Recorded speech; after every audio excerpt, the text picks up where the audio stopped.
right, ladies and gentlemen, welcome to the newest episode of Avillion and Brayden Talks. The draft happened, and I had a lot of fun. It's one of the most, it was a really fun draft to watch. We were streaming it together. We got to enjoy each other's reactions.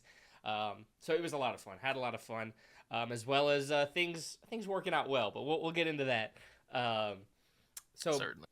Draft talk later. Current talk now is about the best co-host in the game, Mr. Avillion Talks. Jacob, how you doing?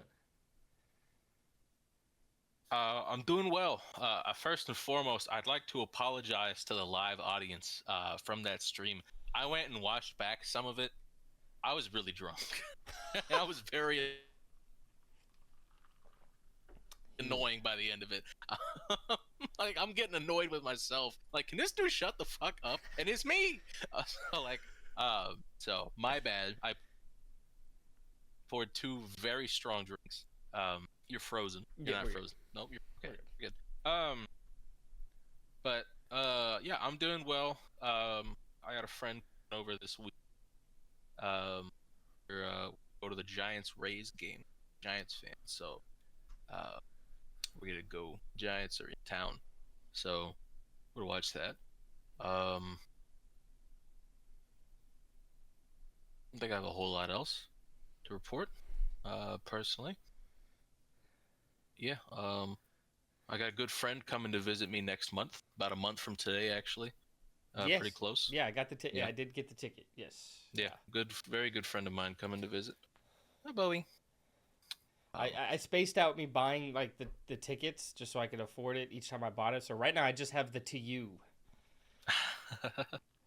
The return ticket still. Yeah, to be acquired. Determined. There was no decently priced round trip option. Well, because I have to go to Chicago and then, because I got to go to Chicago in the morning, go to the museum, and then fly over to you. Oh, okay. Which is why I'm getting there late. Makes sense. But yeah, it was just a weird trip. So. I understand. And when I did put in that all together, it was a decent bit of money. I was like, whoa. Yeah. No, I get that. Whoa.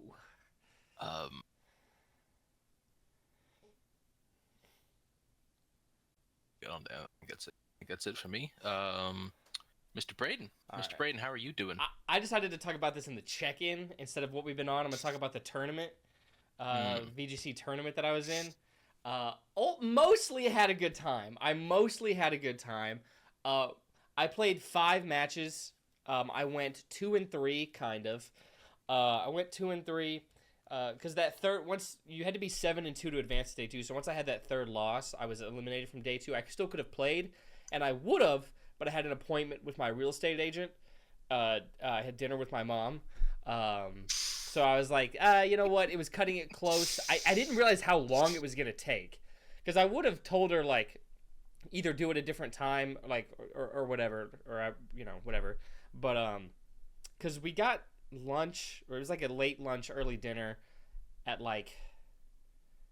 sometime between 3 and 4. The tournament started at 9 a.m.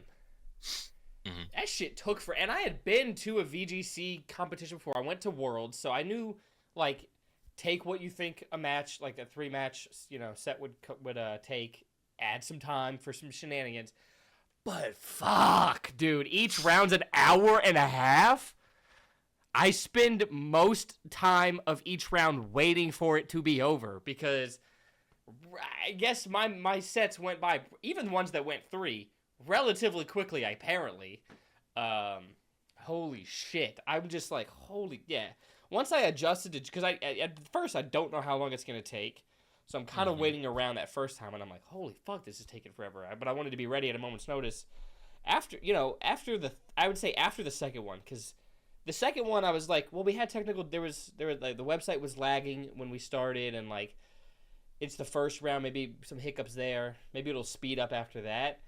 It's slowly sped up each round, but when I say slowly, I mean fucking slowly. Increments.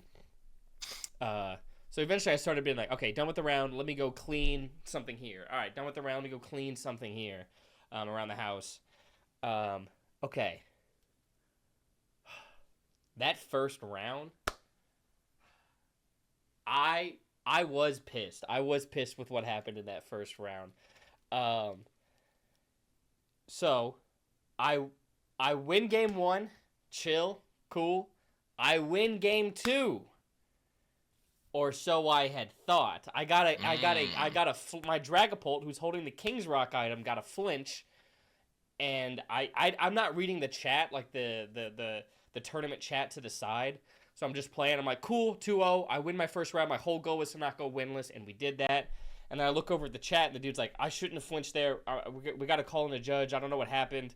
And I'm like, oh, it's the King's Rock that Dragapult's holding. It can make you flinch. And he's like, that's not on the team sheet. And I look at my team sheet, and he looks at it as well after the fact. It says King. It just says King on it. I used the Showdown team builder, and you export it out to put into the tournament website, which they had said to do. So I did that. I didn't proofread it. Instead of having King's Rock, I guess the apostrophe apparently, they don't like apostrophes. It fucked it up. It fucked it up, so it just said King. But my problem is, this guy should have read the team sheet. I'm like, sure, I should have proofread it. He doesn't. I don't know if he didn't read the team sheet or he just glossed over it, but didn't ask beforehand, like, hey, what's King? Also, what else could King be? Literally couldn't. There's 10 items in the game. I looked through it's the only K held item beside a couple berries. There's 2 berries. Oh,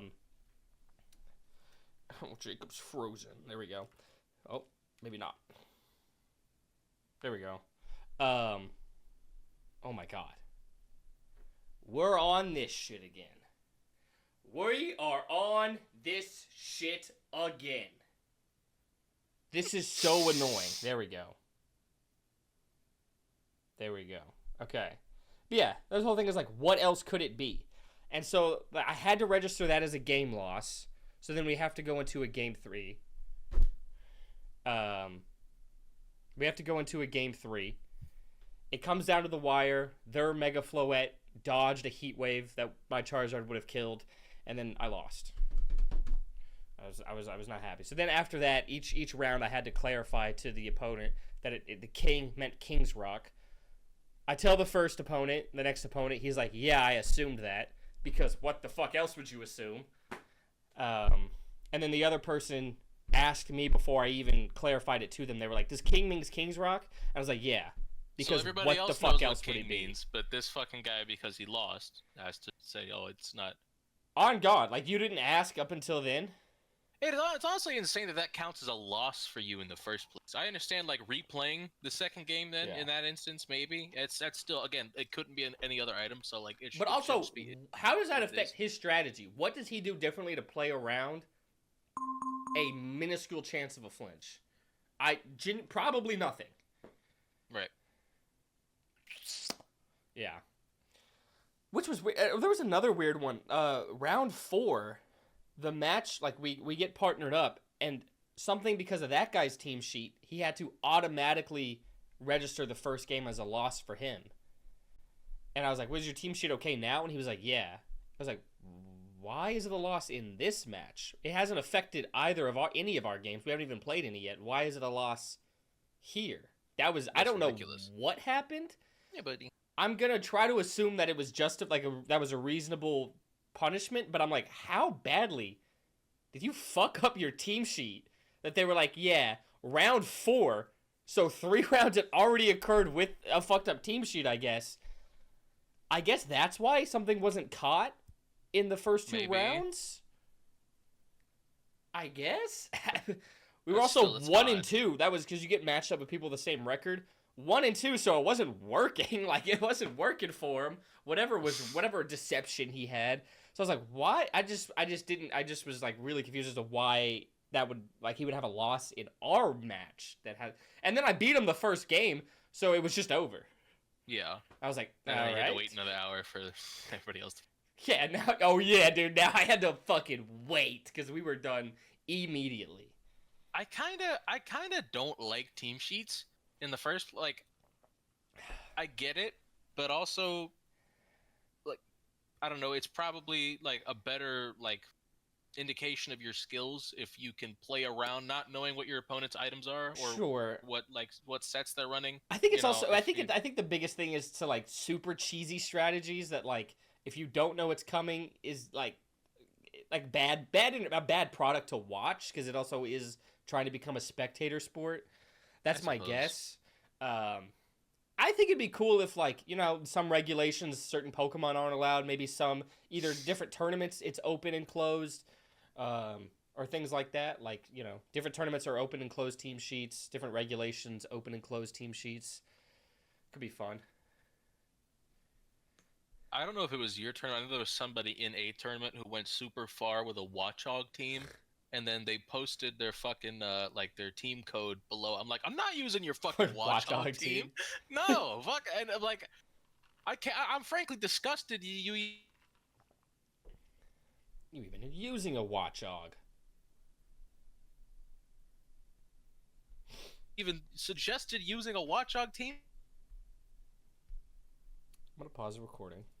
All right, and then just the final thing for my check-in before we get into the main thing. Upgraded Tat. We'll see how well this shows. Oh, yeah. Okay, there's the otter. Yeah. So we've had the otter for a little while, about a month, and now we've added the scenery to it.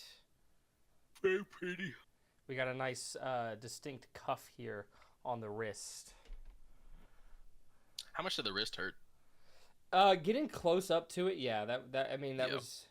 I mean, the more painful parts were just the ends. Especially up here more so, because I'm relatively far off from like the real wrist. I know it hurts up there because I know a thing or two. Yeah. I've seen a thing or two. When he came back with the white, oh my god. Oh my, yeah, that's the worst part by far. Because you're already close to the end. Your body's already fucking tired. Like you've been in fight or flight for like 4 hours. Yes, yeah, it was a 5-hour sesh.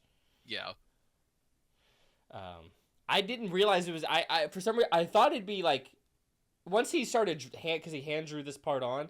Once he hand drew this part on, I realized I was wrong. But going in, I was like, well, the added scenery shouldn't take longer than the main subject. Yeah. My fault. We learned 2 hours longer. But like I said, once he drew it on, I see how much it was going to be. I was like, oh yeah, that might be longer. Dirk in the building. Dirk. Hey, buddy. Bless you. But yeah. Yeah, I think that's it for the check-in. Just some disappointing tournament stuff. Yeah. And yeah, cool addition to the tag. It's still healing. This shit's still pretty red. Yeah, that shit hurted. But hey, NFL draft happened. You want to just go ahead and just get all your Titan shit off your chest? Yeah, why not? So started the night off with the first surprise of the night. Taking Carnell Tate. You and I were both very surprised with that outcome. Not in a negative way by any means. I very much was on board with it. He was number 3 for me, behind Jeremiah Love and Arvell Reese. Arvell Reese, of course, still on the board, but heard Dave Ziegler talk about it today. The building was pretty unanimous in their selection of Carnell Tate. They all felt good about it. They all felt, when you're picking a player, you're not just, picking a talented guy. You're picking a guy that you, as an organization, have a vision for how you're going to use them.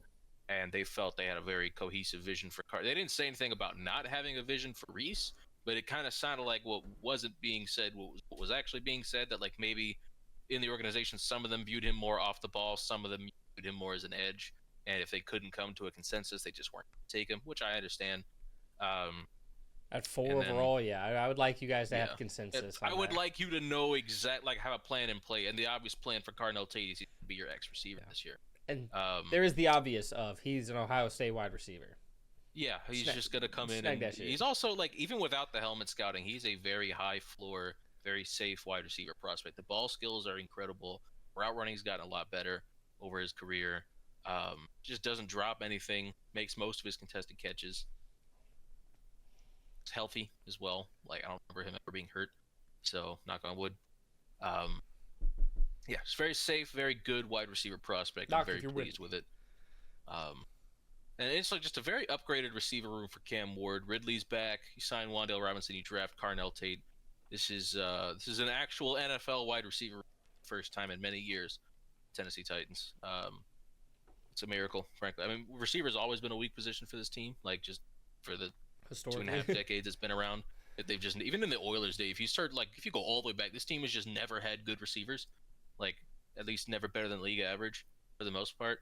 This is a real NFL receiver. It's not the best in the league, but it's a very good room. Traded back into the first. I was very drunk at this point when this happened. This is when I started getting really annoyed. I immediately guessed Keldrick Falk and then said about 5 times afterwards, I have no idea who this could be, even though I figured it was probably Keldrick Falk. Keldrick Falk. Who the fuck is this? Who the fuck is this? Who the fuck is Auburn edge rusher Keldrick Falk? Yeah, I figured it was for Falk. He'd fallen a bit more than expected. A team that needs edge trades back up. Makes sense. You go get Keldrick Falk. Very interchangeable with John Franklin Myers, which is how they said they're going to play a lot of 4-eye with him and move him inside on passing downs. Basically, you can take JFM off the field and keep him fresh, and so you're not having to play anybody too much. You don't want anybody to get too gassed in what is a very front-heavy defense. The front's very important.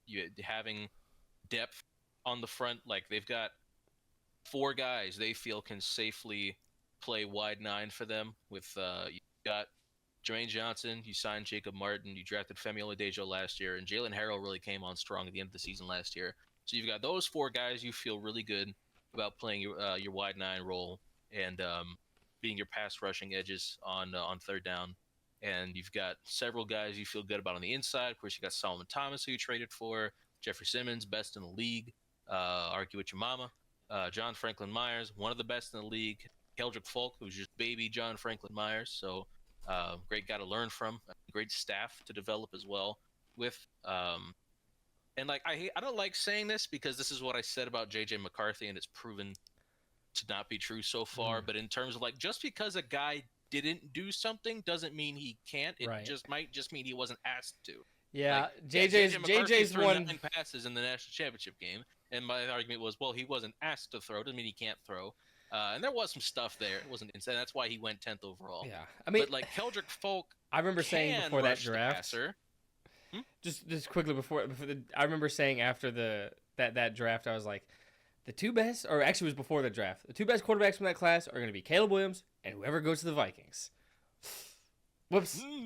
I also was like, well, KOC likes him, so that means something. You'd think. But Keldrick Falk, like, yeah, he does need work as a pass rusher. He still had 30 pressures last year, only 2 sacks, but he was asked to play a lot of 4-eye. His job in that Auburn defense was to set the edge and stop the run. He was not asked to rush the passer as much as a traditional edge rusher. He was also very big. He's playing at like 285, playing, more of like interior kind of weight, which is not a traditional edge role in that Auburn defense. And that's not what he'll have in Tennessee either. But I do think they will put him in more effective positions to succeed at rushing the passer. And I'm excited. I mean, if there's anybody I trust to get a lot out of Keldrick Falk, it is Robert Saleh and Aaron Whitecotton. I feel pretty good. They know what to do. So it's exciting. Anthony Hill Jr. This one's really interesting to me because this was another trade up, and I was trading up twice in a weak draft class. Like, I don't think they would normally do this.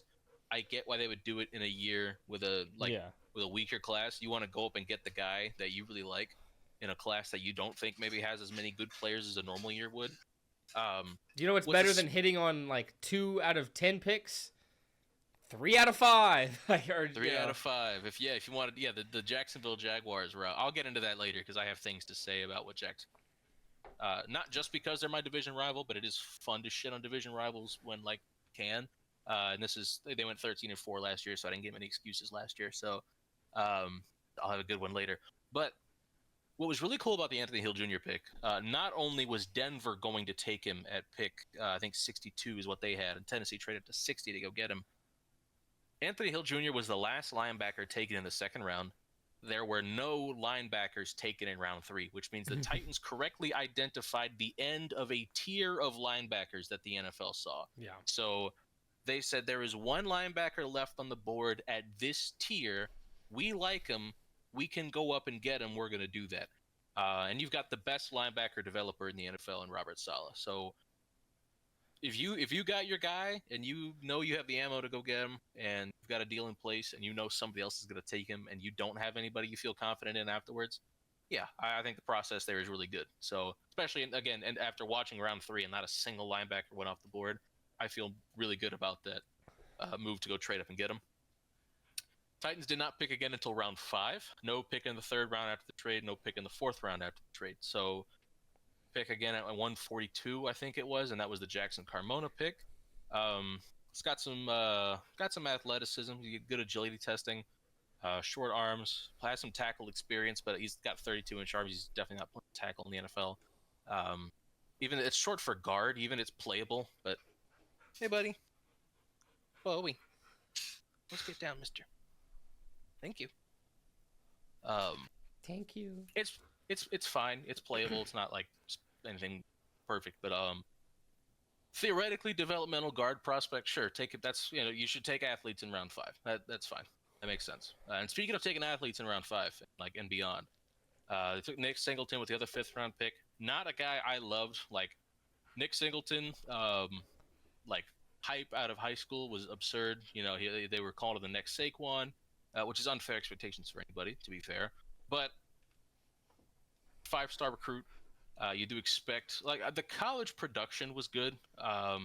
Like Penn State fans love him, and understandably so. But as far as like projection to the NFL, division was really bad.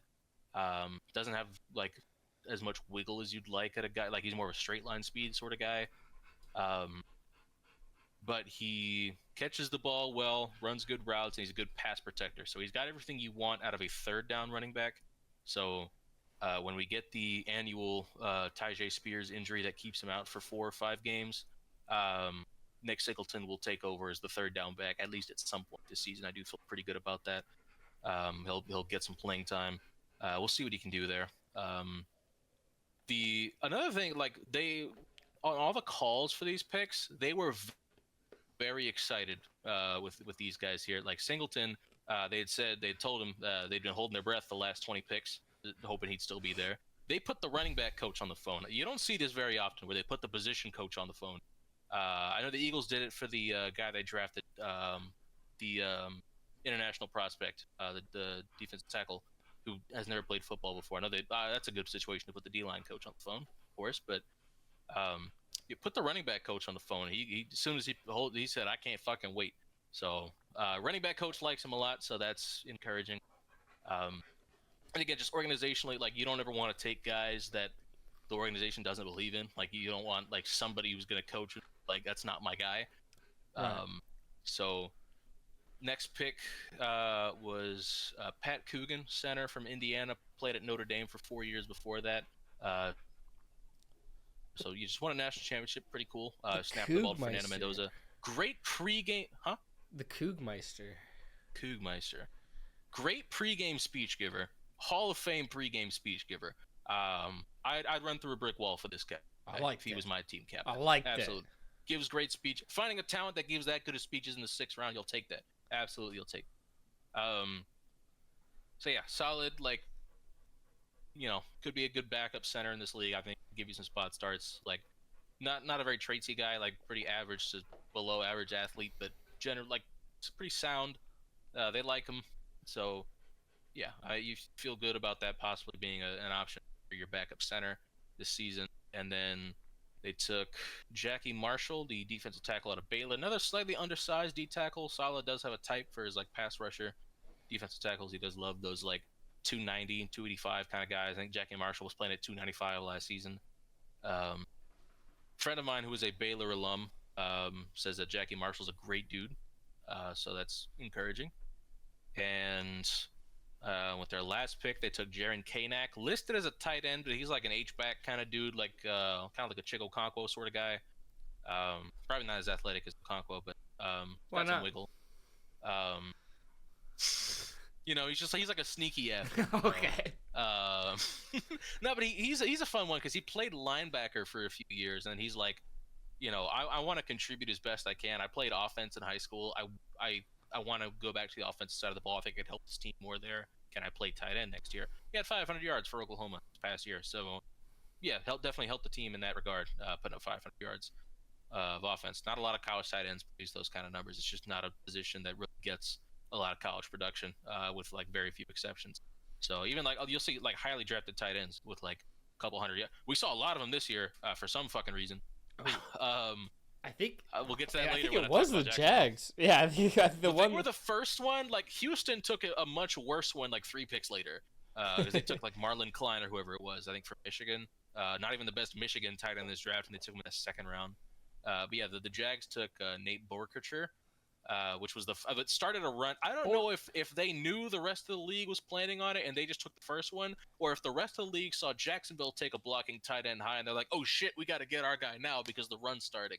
So either they made everybody else panic, which great job Gladstone if that's the case, or it really was like that the league just didn't want to pay. Like, I'd much rather pay Daniel Bellinger $8 million a year than spend a borderline top 50 pick on fucking Nate Borkercher. No, that's just me.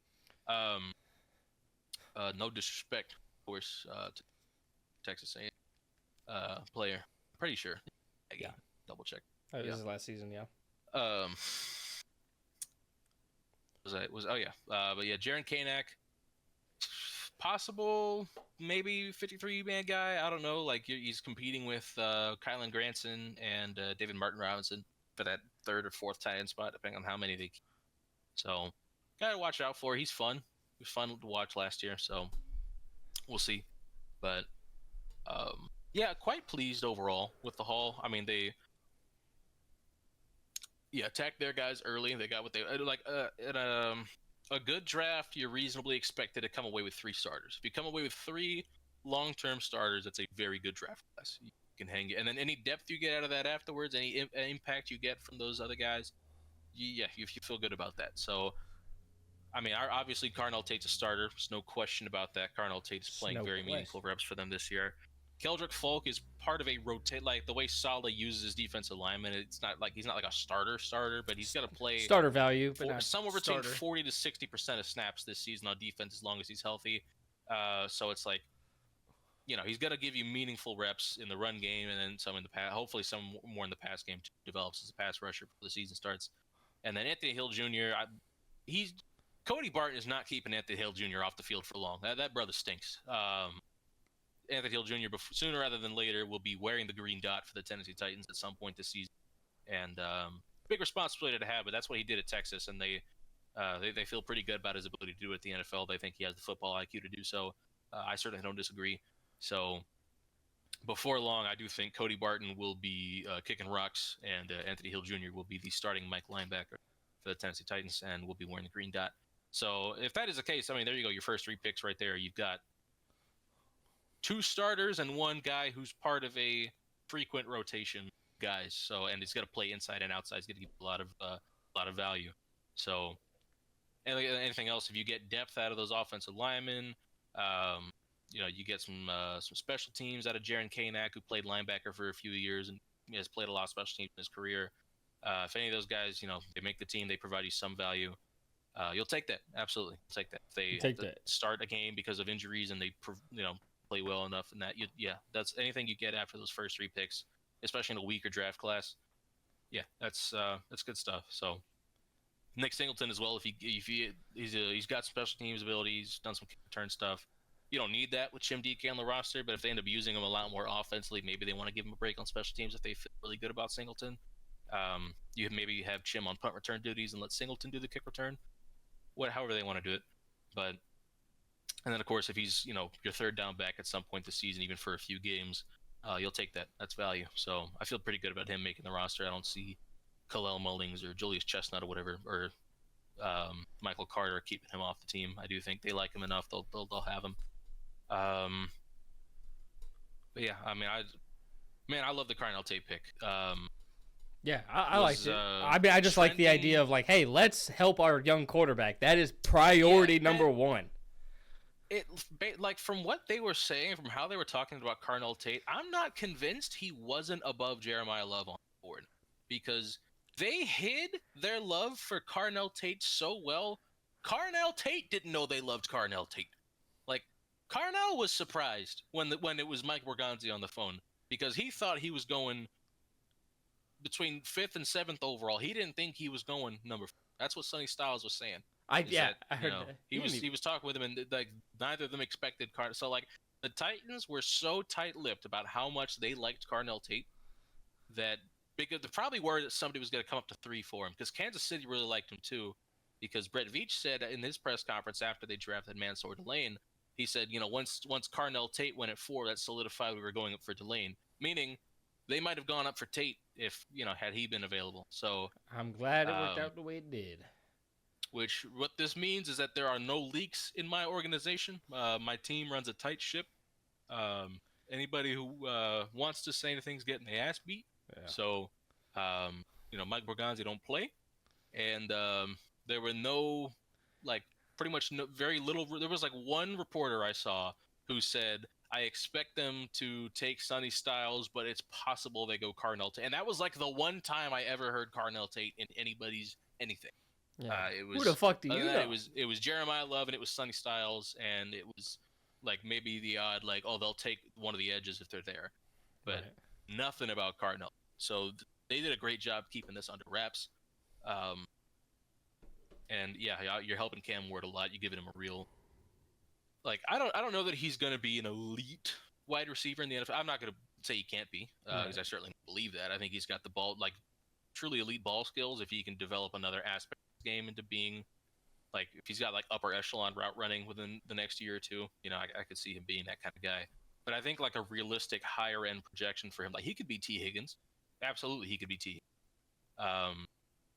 So kind of reminds me of Corey Davis a bit too. You know how much I love Corey Davis. Hoping he has a better career than Davis. That's no disrespect, of course, but certainly a better Titans career. Corey was only 4 years, but yeah, just really excited I might get the Carnell Tate jersey once it's financially responsible to do so. I definitely would have done it for Jeremiah Love just because there's that's as bust proof as it gets, but I feel really good about Carnell. Is that a position you can say that? For running backs, yeah, Bijan's awesome. Saquon's awesome. These kind of those kind of running back prospects, they never fail. Genuinely, they never Leonard Fournette was a little disappointing, but still a really good player. If you're a Jags fan with a Fournette jersey, I don't think you feel bad about it. He had an awesome rookie season. I just think it could get bashed out of them. I would be utterly shocked if Jeremiah Love was not minimum a top 10 running back in this season. Yeah, I mean, I agree because I think he's that kind of player. I think they just need a not terrible O-line. Well, I was gonna say they drafted Basantis, but he's more of a pass pro guy right now than an elite run blocker. So it's not the best fit for Love necessarily. But also, you're thinking for the future. Basantis is not a finished product. He's gonna get better. And I like Basantis a lot. Love and Basantis is what I wanted Tennessee to do. So if you're a Cardinals fan, you had my dream draft for the first 2 rounds, and you fucking whiffed in the pick 65. That was a decision. That was a fucking choice. But yeah, no, I like I like Carnell Tate a lot. I'm very excited what he does this season. Do you want to talk about Dallas now? You guys did something pretty cool. Yeah, the Cowboys did pretty much what I wanted. I was saying every pick, defense, except for maybe an offensive lineman. Now, they did take a wide receiver in the 7th round, but, who cares about that? They pretty much did exactly what I wanted, including getting, in a lot of people's estimations, the best player in the draft, let alone the best defensive player in the draft. Certainly top 3 as far as, Yeah. But, yeah, getting him, trading 2/5 to move up 1 spot to go get him. Very curious if it comes out and we can find out more specifically of, who maybe else was coming up. Who they were afraid of coming up or something like that. I would be interested to know. It might have just been hey, that's Caleb fucking Downs. Let's just go get him. Just maybe they might not have known anybody was coming. They just, but you never know. And so better safe than sorry. You don't want to be like Pittsburgh getting embarrassed in their own city. Oh yeah, that was hilarious. On the phone with Mekhi Lemon, and then Philly trading up the pick before them, which is now questionably tampering because it's you weren't on the clock. And you were calling and talking to... I guess they thought the guy wasn't... Or the team in front of them wasn't... who wasn't... Oh, it was Dallas that was in front of them. And they figured, Dallas isn't taking Mekhi Lemon. Right. But that doesn't mean, you can't... Which, interdivisional trade is disgusting. But I get it. Well, last time we did it, it worked for both. So we said, fuck it, let's try again. Last time, one team got Devontae Smith, the other got Micah Parsons. So we're like, you know what? See how that works out again. But yeah, so they take Caleb Downs, And then they go Malachi Lawrence, which I like. I mean, I ultimately like. If they're high on him, if that's their guy, and more importantly, this is the trade that we were talking about earlier, them trading down. It makes the Caleb Downs trade look even better because you give up 2 fifths to go up and get Caleb Downs. You move down 3 slots, pick up 2 fourths. Yeah. Not you replenish your number of picks, but also you upgrade your quality of picks after that. And Dallas was going to take Malachi Lawrence at 20. That was some of the reporting that had come out right before the draft. That was their guy.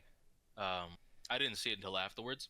Yeah. But I did see a report like Dallas interested in Malachi Lawrence at 20. So they're going to take him at 20 anyway? I think Daniel Jeremiah put him 20 for the Cowboys. Yeah. Bless you. Thank you. Bless you. Thank you. And I saw him talk about that. I saw a clip of like him on Kyle Long's podcast because Kyle Long brought up Malachi Lawrence because he said he really liked Malachi Lawrence. And hearing former players high on a guy like that does instill confidence in the pick. Absolutely.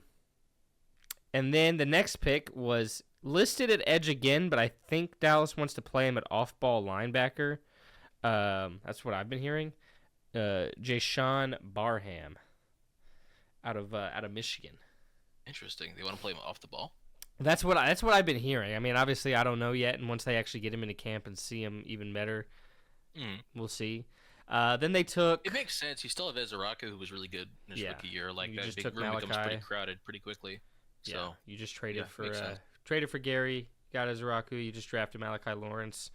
We'll see. Traded for D. Winters as well, which helps bolster that room. So yes, traded a fifth, which helped alleviate the desperation for linebacker. I still wouldn't have hated if we had grabbed another one, even if we are playing Jayshawn off ball. But yeah, and then they took Drew Shelton. Like I said, I wanted to take it. I wanted to take an offensive lineman. Let's see what we get him in, see how he looks, develop him hopefully, and who knows. I don't know which. Do you know this guy? Do you know which side side he played, left or right? Barham? Yeah. No, Drew Shelton. You know Drew Shelton at all? Drew Shelton? Let me take a gander. But either way, it could be the idea of developing him. Where'd he go to school? For swing, Penn State. Oh, okay. Could be developing him to be a swing tackle. Dream world. This guy can develop into just being the right, but 4th round, I'm not going to have high expectations for that. Looks like he played right tackle. Huge. Wish his name was Tyler, obviously. But yeah, and then fucking Gabe's guy, Devin Moore. Corner, just taking a corner. Obviously, I like getting another body in that role. I'm sorry. Oh, okay. Drew Shelton played left tackle. Doesn't mean you can't play right tackle, of course. Like if you're athletic enough to play left tackle, certainly try to transition to right tackle. Yeah. Devin Moore's a dog. I like Devin Moore 6'3". That's a big corner right there. That's a big boy. And that's the position group our defensive coordinator is coming from. So I'm gonna trust his evaluation there and then ability to develop. He might be the best Florida corner drafted in a while just because all the other ones have been so bad. Like, if had somebody first round busts at corner, it's like pretty easy for Devin Moore to be the best Florida corner taken in a while. What's his name? Marcus something or other, who threw his shoe that one time. I think it's probably the best one they've had in a while, which is a little unfortunate. But they took LT Overton out of Alabama. Alabama defender. Fuck it. Interior lineman, pretty sure. Interior, really? Yeah, I think so. Okay. Is that not what it is? Well, they have them listed at edge. Oh, never mind. I'm tripping. But who knows? Probably maybe moves around the line which would be even better. Just 274. He can probably move in and out a little bit. Yeah. Which is fine. I mean, we're good. We're good on the inside, at least starter wise. But rotation guys could probably need more of. And then the final pick was Anthony Smith, wide receiver out of East Carolina. Just don't know much about him. Yeah, I mean 7th round pick. You got to be an absolute. You got to be. It has to be your job at this point to truly be able to be ready to know about any 7th-round pick. But just taking a shot at a wide receiver. Probably just I didn't look at his traits. I'm assuming at that point, at 7th round, I would just assume you're going who's got the best traits at each position available, grabbing them. Yeah. But yeah, I mean, I really liked the draft. I had a good time watching it. Just went defense heavy, which is exactly what you needed to do. So.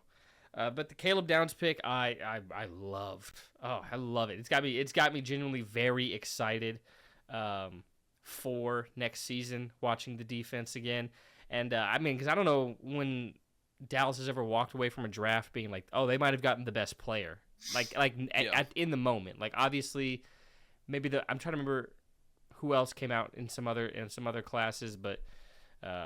Especially in the moment being like that's the best player in the draft and Dallas walks away with him. Don't know when that's happened.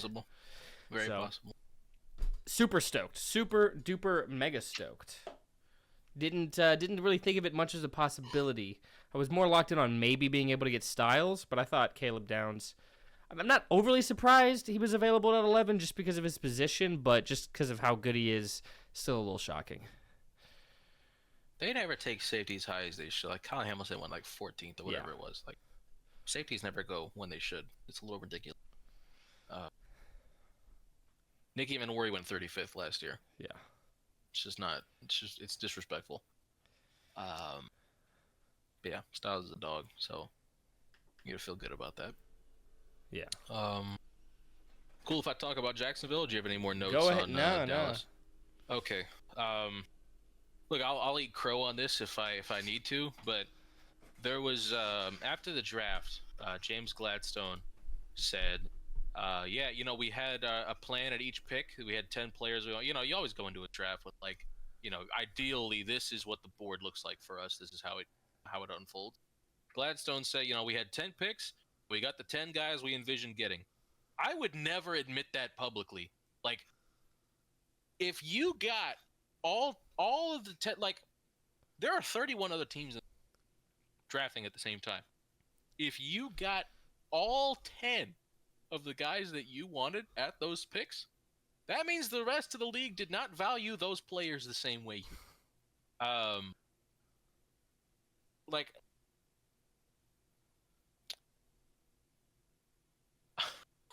What's his Jalen Husky, the DB they took at the last pick of the 3rd round. He was at fucking Topgolf when they drafted him.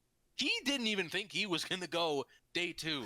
He was playing golf with his friends, and then got the phone call at Topgolf while they're watching the draft.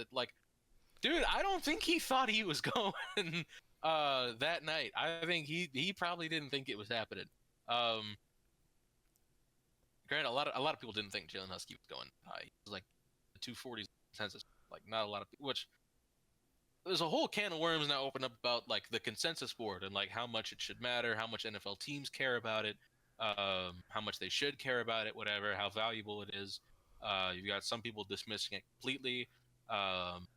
Like at the end of the day, it is a very effective predictor or especially on reaching for players in comparison to because they were talking about like the how better a player is when it's a steal comparison. It's like a slight boost, but reaching on a player relative to the consensus board is like a noticeably drastic drop off in chances of them hitting. Which I think it is much more valuable for that because sometimes when a player falls a good bit, like sometimes it's eventually end up being justified. Sometimes it's not. Like sometimes obviously great players fall from like Amon-Ra St. Brown in the 4th round. Like everybody knew he was going to be great. That was just I didn't know anybody who was low on Amon-Ra St. Brown. Everybody thought he was awesome, and then he was awesome. It's like why the fuck was that guy taken around 4? But generally, like sometimes you see it, some guy falls for a bit, and then it ends up being okay. We know why later on because they don't end up being that kind of player. But like I know you were shocked when Shedeur fell to the 5th round. I know you were. Oh yeah. Really stunned by that. I was a big Shedeur guy. I was definitely surprised he fell that far. I thought he was a day 2 guy. I didn't. He was going around 5. That was not where I was. I was thinking he was like a 2nd rounder, but I did say he wouldn't go 1st round, but I 100% believed he was going around. When I saw Dylan Gabriel go ahead of him, I was like, okay, something's not right. And then they get drafted to the same team. There's nefarious things at work here. It's not perfect timing. No, I would. Now, granted, if he does win the starting job this year, he's got a receiver room that now has KC Concepcion and Denzel Boston. So I do think, definitely a little better off than he was last year. Yeah. He's got Spencer Fano blocking for him now too. So whoever the quarterback is, hopefully not Deshaun Watson. Hey, fuck it, Taylor Green. That's the nuclear option. That's the fun option. Man, Let's get put me Taylor in there. Green in there. See what he. Fuck it, yeah. Brayden McClellan at quarterback. Let's see what he can do. You and Concepcion will have good chemistry. We will. He's getting every ball. 100%. Yeah, Fuck it, Casey down there somewhere. You can quadruple him. I know he's going to run past him. Probably more accurate than Marcel Reed too. Real. But yeah, hopefully, I do hope Shedeur wins that job. I don't want to see Deshaun. Granted, I hope Deshaun Watson wins the job and then blows his Achilles out first snap of the season, and then Shedeur gets to be the quarterback the rest of it. That's the fuck it. Taylor Green quarterback. Let's just see what happens. But their team I thought did really well. I thought you trade back and you still get the guy you're going to take at 6 because all the reporting was that they really liked Fano. So you move back to 9, you still get the guy you wanted. Pick up, I think it was like a 3rd and a 5th. Something like that, yeah. And you come back up and get you use Jacksonville's pick on KC Concepcion, and then you take Denzel Boston early in the 2nd. You feel really good about that. You get Emmanuel McNeil Warren too. Yeah, so that's a player who probably fell further than definitely some late 1st round buzz on him. Ends up going middle of the 2nd. So you feel good about that. Certainly if you're Cleveland. I thought Detroit did well. They said they wanted to move Penei Sewell back to left tackle where he played in college. You draft a career right tackle in Blake Miller, 4-year starter at Clemson. Pretty refined at this point. So plug and play starter at right tackle should be pretty solid football player for them. So yeah, I like that a lot. Thought the Raiders did pretty well overall. There's the obvious Fernando Mendoza of it all. Get Traden Stukes. Get obviously Jermod McCoy at the top of the 4th. I don't care if they had to amputate Jermod McCoy's leg. He's still a better corner than Jalen Husky. That just shouldn't have happened. Definitely a few of those corners, like Takario Davis. There's a few of those corners. Jermod McCoy on one leg is a better corner than some of those guys that went mid to late round 3. First pick of the 4th round, they traded up to get him. I was nervous he was going to go undrafted, but then I click on the broadcast right before day 3 starts, and Ian's like, I would expect Jermod McCoy to go pretty early today.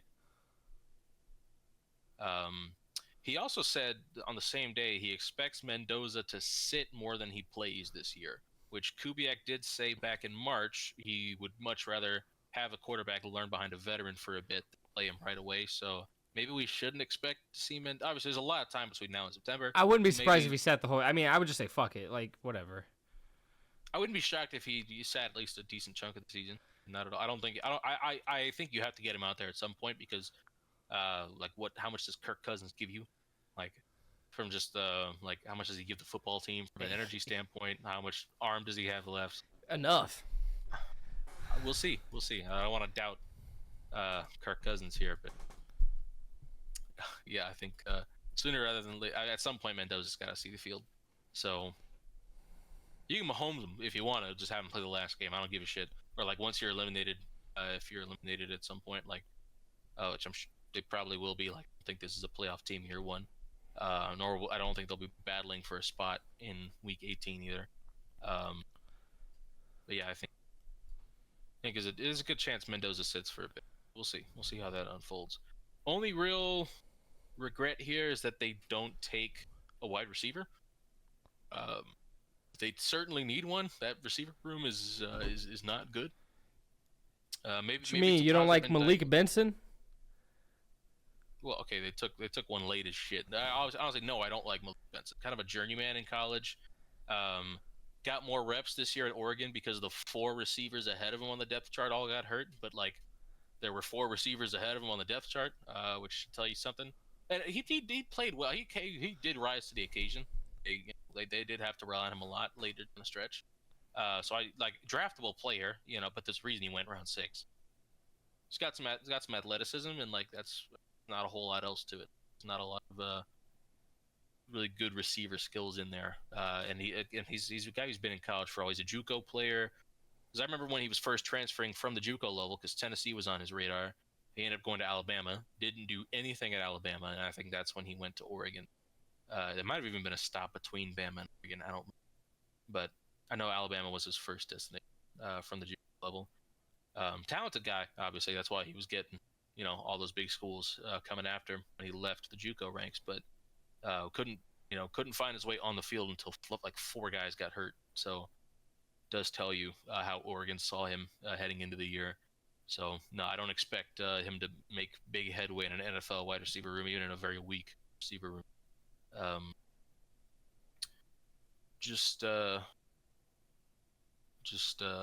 Kind of wish they just drafted a receiver earlier. Like I know they drafted Jack Bash and Dante Thornton last year. They probably still like Bash a decent bit. There's still like some projectable like success there from the slot. So I don't know. I don't know what their plan at receiver is. We'll see. Well, their wide receiver 1 is Brock Bowers. Yeah, well, I mean, there's a legitimate weapon in that room, and then you got Genty carrying the rock, and under what should be a better offensive line. Jalen Naylor, Trey Tucker. That's true. They did sign Naylor. I forgot about that. I like that signing. I don't know. They got some interesting guys. They just don't. They just clearly don't have a 1. I don't think they have a 2 either. To be honest with you, Trey Tucker and Jalen Naylor are wide receivers. Jack Bash, as it currently stands, is like a wide receiver 3 or 4. Nah. Until I believe in Bash to be like a wide receiver 2 caliber player. Brendan Rice, wide receiver 2. Dante Thornton, wide receiver 1. Maybe go Vols. Former Oregon player as well. Him and Malik Benson were never on the same team. Maybe they should suck all year. Maybe that's the move. Tank for Jeremiah Smith. Now imagine that core: Jeremiah Smith, Brock Bowers, Ashton Genty. Take that. We take that. We take those. They got what's his name? White boy Indiana receiver, very similar to Alec Pierce, not just because he's white, genuinely has a lot of Alec Pierce to his game. He's from Nashville.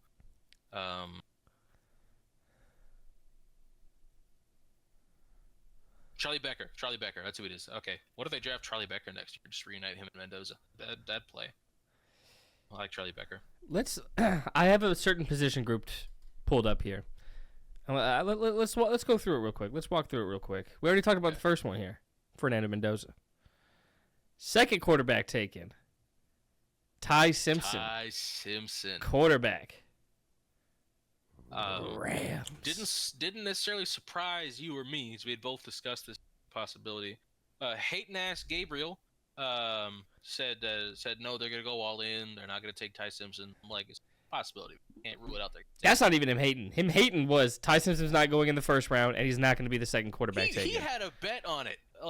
He had made a bet with his friend. He bet in beer versus Dr. Pepper that Simpson wouldn't go round 1. Like, brother, there was no option behind there was a clear drop off after Tyson. Like Simpson was gonna go round 1. I didn't know he was gonna go 13th, but I knew he was going round 1. For him to say not even the second quarter. Like, who the fuck else could have been the second quarter? Carson Beck going ahead of Ty Simpson? Are we serious? Cade Klubnik going ahead of Ty Simpson? No. I was always Ty Simpson. Been Ty Simpson QB2 for a time. Yeah. So then that does bring us to the third quarterback taken, the first in the third round, Mr. Carson Beck. Disgusting. Gross. Shouldn't have happened.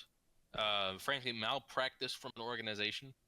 After starting off the draft so strong with those first 2 picks,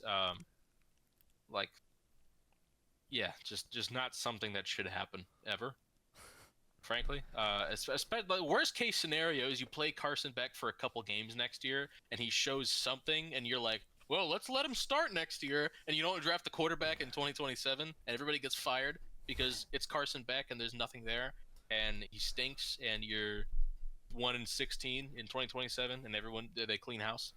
Like, I don't know if this was an ownership decision saying, hey, we have to draft a quarterback. Let's take whoever the highest one on your board is right now. But maybe gross. Like, I'm not a fan of Klubnik towards the top of round 4, but at least it's round 4.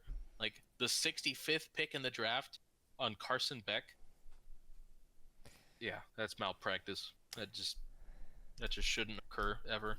And then 11 picks later, Drew Aller, Penn State. That's a little more reasonable. Like, there's arm talent there. There's a lot of pre-snap stuff with Drew Aller.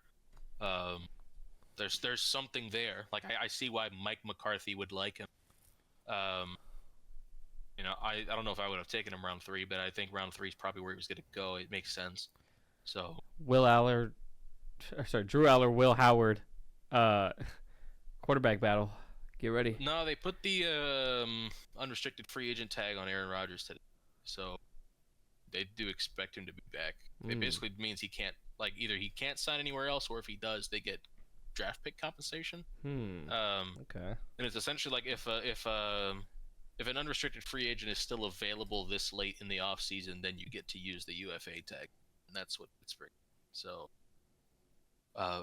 which nobody else was. I can assure you, nobody else was going to be signing Aaron Rodgers. It was either Pittsburgh or retirement. But the tag also includes if he wants a 10% raise from last season. So if he does sign back with Pittsburgh, it'll be at a 10% increase from what he was making last year. So good for him. Assuming he does still want to play, I'm sure he does. I think him and Mike McCarthy, run it back one more time. Let's just see what's up.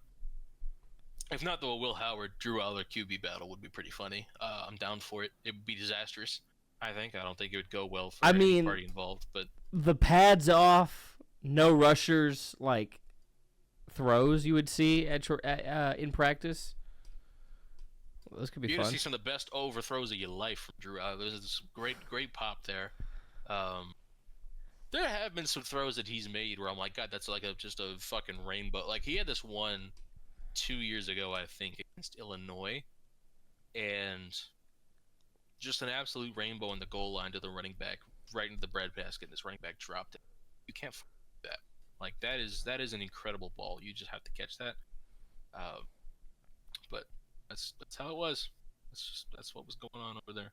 So, what can you do?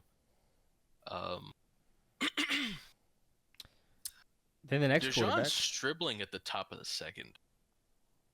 Crazy. Blew my mind. I like Deshaun Stribling. That was nuts. I figured he was like a late third, early fourth kind of guy. He went 33rd overall. San Francisco would have taken a round 1 if they couldn't find a trade back partner. That, to me, was insane. But they got their guy. They like him. He blocks. He fits that scheme.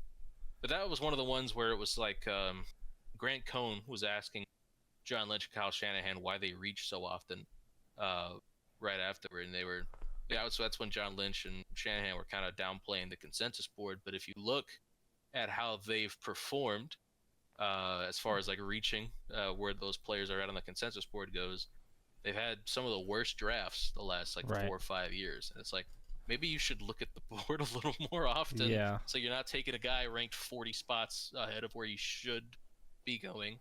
I don't know, maybe it is a tool. Not one that you have to strictly adhere to, because there's smart guys in every football building. That's a lot of them. That's how you get there. There's nepotism involved too, of course, but Sure. At the top level, you're gonna have some acumen, I'm sure. Well, eventually you're gonna be arrogant. John Lynch is a Hall of Fame safety. I'm sure he knows a little bit about football. Kyle Shanahan grew up around football. One of the better offensive minds in the league, but it's kind of their fault they haven't won a Super Bowl yet. It's because they keep doing shit they don't build through the draft. They don't draft good players. No. Oh yeah, it's easy to take Nick Bosa second overall or whatever. Yeah. Have the opportunity to. Okay. I mean, their reputation and some of their jobs have just been absolutely saved by lucking into Brock Purdy. Yeah, absolutely. absolutely. Because now we're talking about they might have been fired 2-3 years ago, if not. Yeah, because if they don't have Brock Purdy, then the Trey Lance trade gets amplified even more. Like the way I think the Trey Lance trade, like we kind of glossed over pretty quickly because of how good Brock got to be. You ended up with a good quarterback that year, so like I get it. I also like at least the process there was understandable. The what had held them back was the quarterback position. It's a lot of ammo, but let's go up and get one that like okay.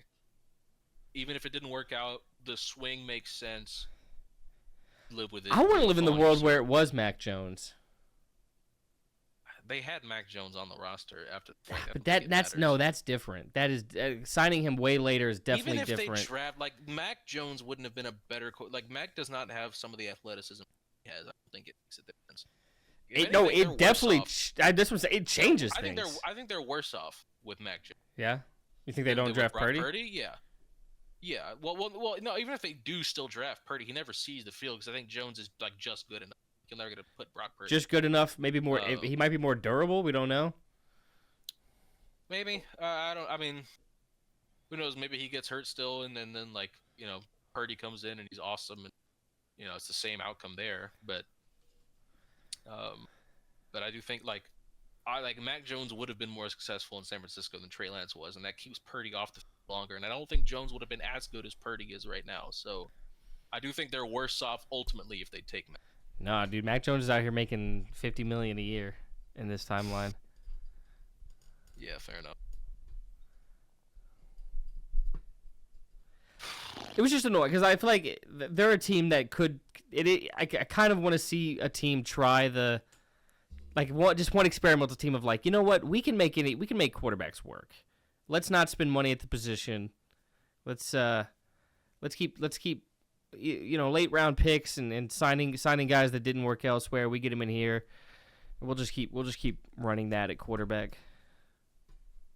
I mean, Seattle kind of did that a little bit. That was after he'd already been rehabilitated. Yeah. So doesn't really count there. It does look especially bad now that Minnesota didn't keep him. Maybe they should have just traded JJ and said, yeah. Fuck it. Like, shout out to everyone who said they should just do that. Yeah. I see that. Yeah. Well, granted, we'll see what Kyler gives them this year. That'll be fun, if nothing else. We'll see. Hopefully, fucking Justin Jefferson has a better season. That's the most important part, isn't it? At this point. Or fuck it, trade him. Get a haul. Deadass, if they suck again, just blow it up. Yeah, no, I mean, you've had 4 seasons with KOC. You don't have a playoff win yet. They don't even have a GM right now, technically. I think they're still waiting. That's true.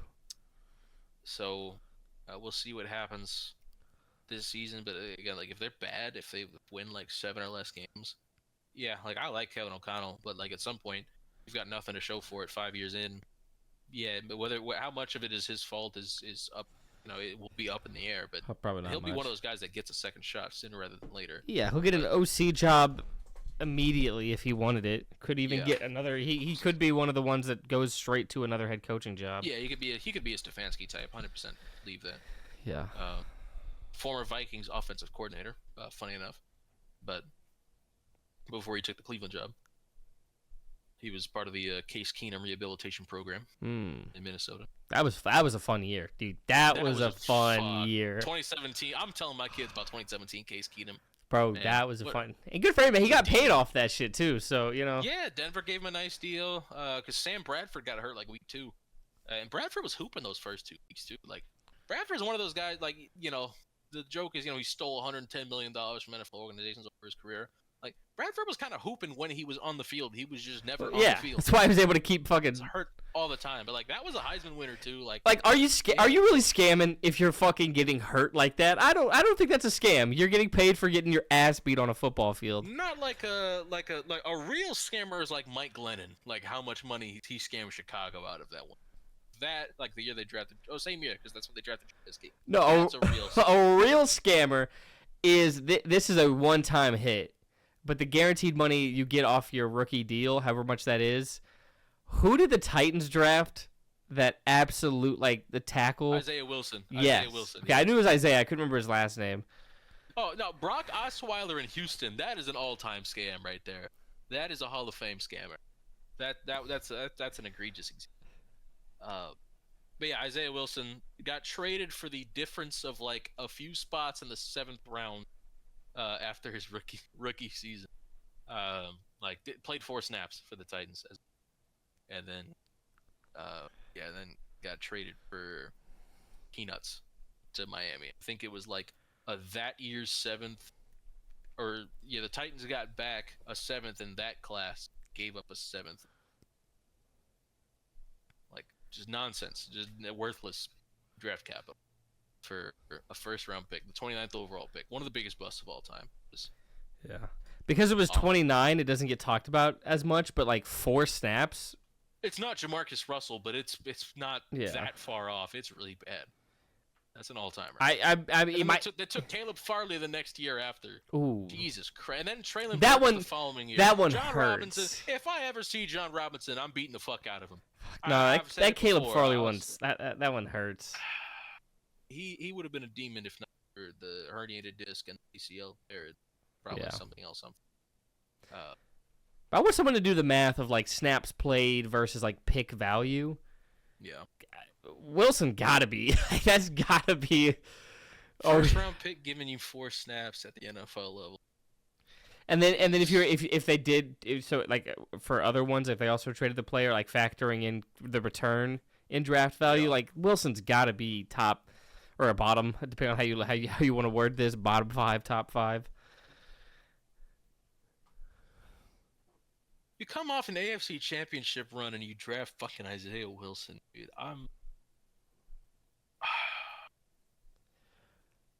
What really sucked if you look back and see who was available? Who could have been added to that roster? Let's see. Let's take a gander. Let's take a proper gander. You said he went 29th. Who went 30th? 2020 draft class. Who went 30th? Let's take look at the immediate. Oh, Noah Igbenogany. Okay, that didn't last much longer in Miami. Jeff Gladney at 31. Rest in peace. Clyde Edwards-Helaire at 32. Could have used that. At 28. Good lord, these guys fucking stink.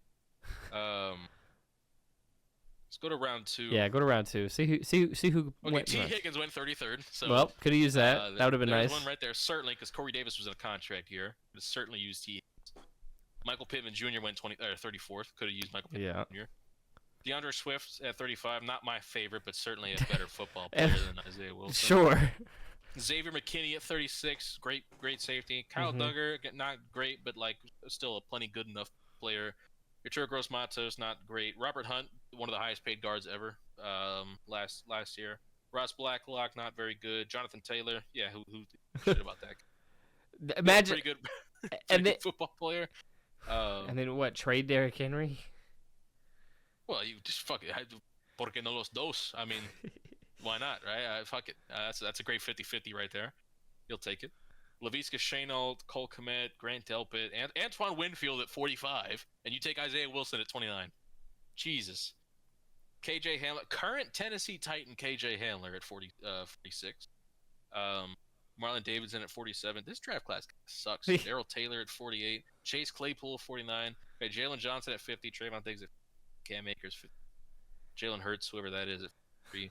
AJ Epinesa, J.K. Dobbins, Raekwon. Who's no question about it, could have helped Tennessee easily. In comparison to Wilson, I think everyone you named. Pretty much, dude, T. Higgins at 33. And you take Isaiah Wilson at 29. And Corey Davis is in a contract year, and you're probably not bringing him back. Just draft T. Higgins. Or fuck Michael Pittman Jr. Or fucking anybody else, dude. Could have had Robert Hunt. Could have had Jonathan Taylor if you wanted a real good 2-back combo with him. So I think this was the year we drafted Darrington Evans, 3rd round. Yeah, it was. We took him 93rd. So if you wanted an RB2, you could have had Jonathan Taylor. Instead, you had Darrington Evans, who was also bad. You probably could have had a trade partner to trade out of the 1st and into the top of the 2nd. So I'm looking at the 4th round right now. Let's look if anybody in round 4 worth a damn in this class. Honestly, not really. More than Wilson. Gabe Davis, James Lynch, for a former Titan, James Lynch. Colby Parkinson has done some good things. L'Jarius Sneed. Take that. 32nd pick in the 4th round. Take that. Yeah, granted, we would have had to have drafted him to have gotten value out of him because he didn't give us shit. He was here. He gave you more than 4 snaps of effort, though. Certainly. Tyler Biadasz was the last pick of the 4th round that year. Again, much more value than Isaiah Wilson. 5th round. These all are. Because now we're also factoring in they're cheaper. Now at this point, these guys are... I know they wouldn't have been cheaper since you're taking them at 29, but... Fuck it. I mean, Colton McKivitz, who just got an extension at right tackle for San Francisco. At right tackle, the position Isaiah Wilson was drafted... Colton McKivitz was drafted at 153. Isaiah Wilson was drafted at 29. You could have gotten more value if you had drafted Colton McKivitz at 29 than you did Isaiah Wilson. Well, speaking of draft picks, do you want to do top 3? Top 3? Let's do it. Yeah, I think we've talked enough about it. Yeah. I'm going to get pissed off. I've talked enough about Isaiah. Sorry for bringing him up. Can I talk more about Vrabini real quick? Because sure. This is so More's funny come to out. me More as has come somebody out since who- we've last talked about This it. is so fucking funny to me. This will never not be. I still can't. I still have a hard time believing this is like not like I don't believe it, but like I like The it's memes were unfathomable true. to me that the rumors are true. Yeah, there's a playlist that has been found with Diana Rossini and shared with somebody named Mike, and then I guess the Mike in question changed his display name to Tykar, which are just the first names of Mike Vrabel's kids mashed together. So yeah, it don't look too good. Let me see if I can find the playlist. It's called "Turning the Page" in all caps, and it was right in the middle of the Titans' losing streak in 2022. And it's also the worst playlist I've ever seen. It is not only are most of the songs bad. Fox but News it's calls it also- hot garbage. There's also just no like cohesion between what It's the not songs are. It's just here's songs I like, not here's a specific vibe. Yeah, it doesn't make any sense. Like for why is it called "Turning the"? Because y'all were losing. Y'all were in a losing streak. Cuff it, I still Beyonce. can't believe they started sleeping around while she was engaged and she still got married and 2 kids after. It's just insane to me. Yeah. Just what a evil Big thing to Energy do to your by partner. Lotto. Break My Soul by Beyonce. House Party. He was beating her shit in. Is what I'm gathering. Duh. I need to know his technique. If I ever meet Braves, I gotta know. First of all, be built like him. Also, I cannot believe he was not in the room on day 3 of the draft because he had to go to the Stop Fucking Diana Rossini facility for a day, and it just happened to be that day. Like, imagine being the guy getting the call on day 3. You know, Elliot Wolf calls you, picks up the phone. Hey, you know, we're gonna draft you. We're gonna turn you in with this pick right here. We're so excited. Can't hand you over to Coach Fraves because he's at the I can't stop cheating on my wife with an NFL reporter facility. Absurd, frankly, scenario for you to skip day 3 of the draft to go to the draft really sucks. I'd rather go to therapy. Yeah, well, the draft class so bad, Mike Vrabel ain't even there on day 3. He's like, nah, I'm gonna go to the Stop Your 5-Year Affair Enrichment Club. Just funnier than it should be situation, but I really feel for both of their families because this is just kind of awful. You got to hear about your dad's public affair from your mom, like against your mom, God.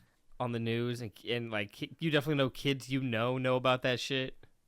And like, how do you forget? This has been going on for more than half a decade. Like, how do you forgive them? You don't. Like, if you're either their spouses, how do you forget? Like, Jen and Mike have been married for a long time. Maybe they get through this. Diana was cheating before her and her husband got married. There's no going back after that. No, she got a kid named Mike. dog. She got a kid named Mike.